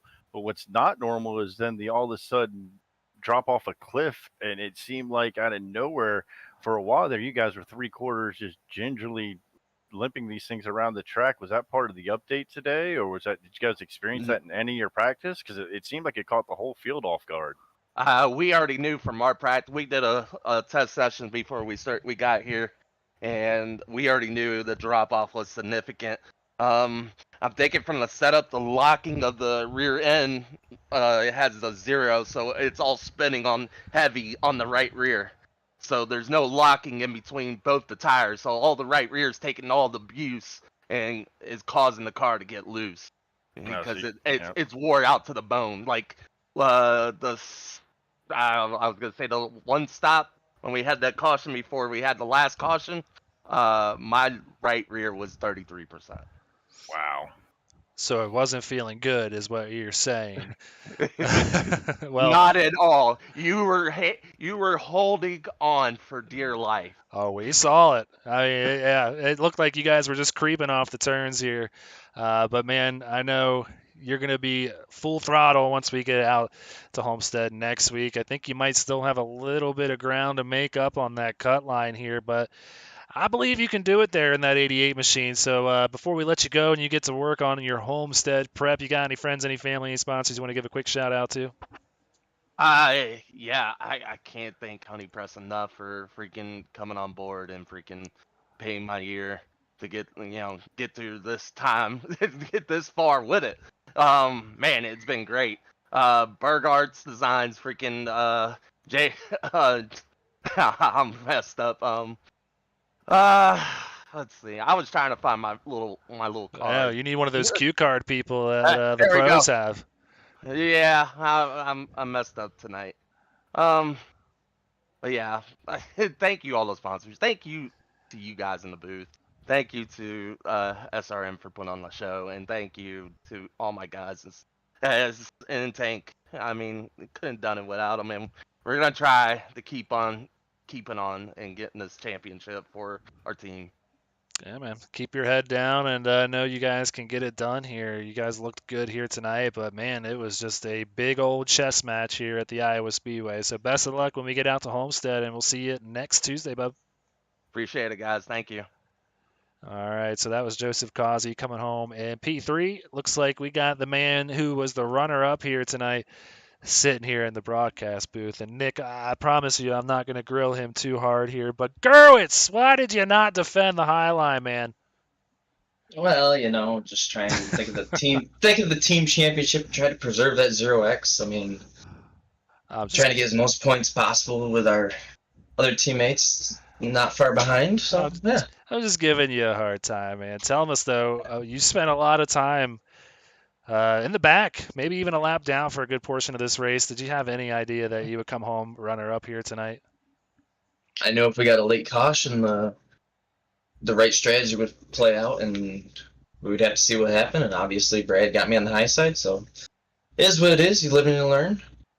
But I guess that call at the end was the right call. It's still a net gain of +2 from where I was before the caution. Oh, yeah, definitely the right call, but it's kind of a microcosm of the entire night where there were so many different strategies between guys racing for individual championships, team championships, and then pit strategy got all kind of messed up there as well. What was it like being out there? It seemed like at every stage tonight, nobody was really on the same strategy, and there were a lot of comers and goers, and all of a sudden everybody's just fighting to keep the things going straight. Yeah, with this low downforce and the strategies were all over the place. It was a tough one to call from no crew chief, just doing it yourself. So I'm not too disappointed, but yeah, it definitely was a tricky race out there in the long run. It got with the low downforce, you got loose and just tried to save it every turn coming off. Well, I think that your call might have been the catalyst that might have got you guys the win here this week for Phoenix Virtual Racing. If my math is mathing out right here, which is never good, it's going to be close. We'll have to get those numbers from Sean Griffith here at the end of tonight's festivities. But before we let you go, Aaron, who you got to think out there in the real world? Oh, in the real world, just shout out to Silverback Tech Solutions and Sean Griffith. Griffith does a wonderful job, and all my teammates. I mean, I only got two of them. We got Brandon Domain and Scott Kalal. They've hung with us through the later portion of the year when we had some dropouts, but looking to make a good run and see where the team standings fall after this week. All right, buddy. Well, I'm proud of you coming home P number 2. Your best run here so far this season. Why not cap it off with a win here like you did at the end of a season last year at Texas Motor Speedway? So you got 2 more chances here in season 4. Best of luck. Thanks, Greg and Nick. All right, so that was Aaron Gerwitz coming home P number 2. Let's go ahead and move on to the man of the hour sitting here in his Gear Up Motorsports Discord. Bring up Brad Herman. Brad, it's Greg Olenek, Nick Halda up here in the booth. You're the winner here at the Hawkeye 175, and you did it by, I think, leading 1 lap here tonight. Did you see that being the case, getting your first win in the Cup Series by leading 1 lap at a short track? No, but it couldn't have come at any of a better time. That late race caution was unfortunate. I was pretty content with riding behind Tim there. I don't know if I really was going to be able to get up to him and compete with him, but that late race caution stirred things up for sure. Yeah, it stirred things up for a while there. It looked like you guys were looking at maybe a 1, 2, 3 or had everybody up front. And then all of a sudden, Latham had a little bit of trouble there on that restart. And then you're kind of the lone soldier there trying to pick off Gerwitz and his strategy there at the end, knowing that he was ahead of you on the colder tires and how much everybody was finding it. How nervous were you heading there into 1? I was definitely nervous just because, I mean, nobody was really doing that kind of pace all night. It was going to be a couple qualifying laps and it was over. And got lucky coming out of my box before Latham and was able to be on the front row. Didn't get a good restart, spun my tires a little bit. Latham tried to shoot below me, which was completely okay, and unfortunately I ended up spinning. I was hoping he'd finish up front so we could both have a nice points lead going into the cutoff race. But was able to just get on the outside of Gerwitz there and just ride around for the win. I think his 2 tires would have held up everybody a lot more, but was fortunate that there was a gap and I could just ride to it. Yeah, you made that high line work. I gave him a little bit of a hard time for kind of even giving that up to you, especially after what we saw in the Atlanta race with Keselowski and Logano. But, man, you had a fast car. I don't think there was any holding you back here tonight. I'm certainly excited to see you park it here after a good season in your rookie campaign in the SRN Buttkicker Cup Series. So before we let you go, you got any friends, any family, any sponsors you want to give a quick shout-out to? I just got to give a huge shout out to Gear Up for bringing me on board this year, and got to thank all the boys in there for testing all week and helping out. I got to thank Tip being the greatest spotter on the box, Latham for the paints, and hopefully we can keep this momentum rolling.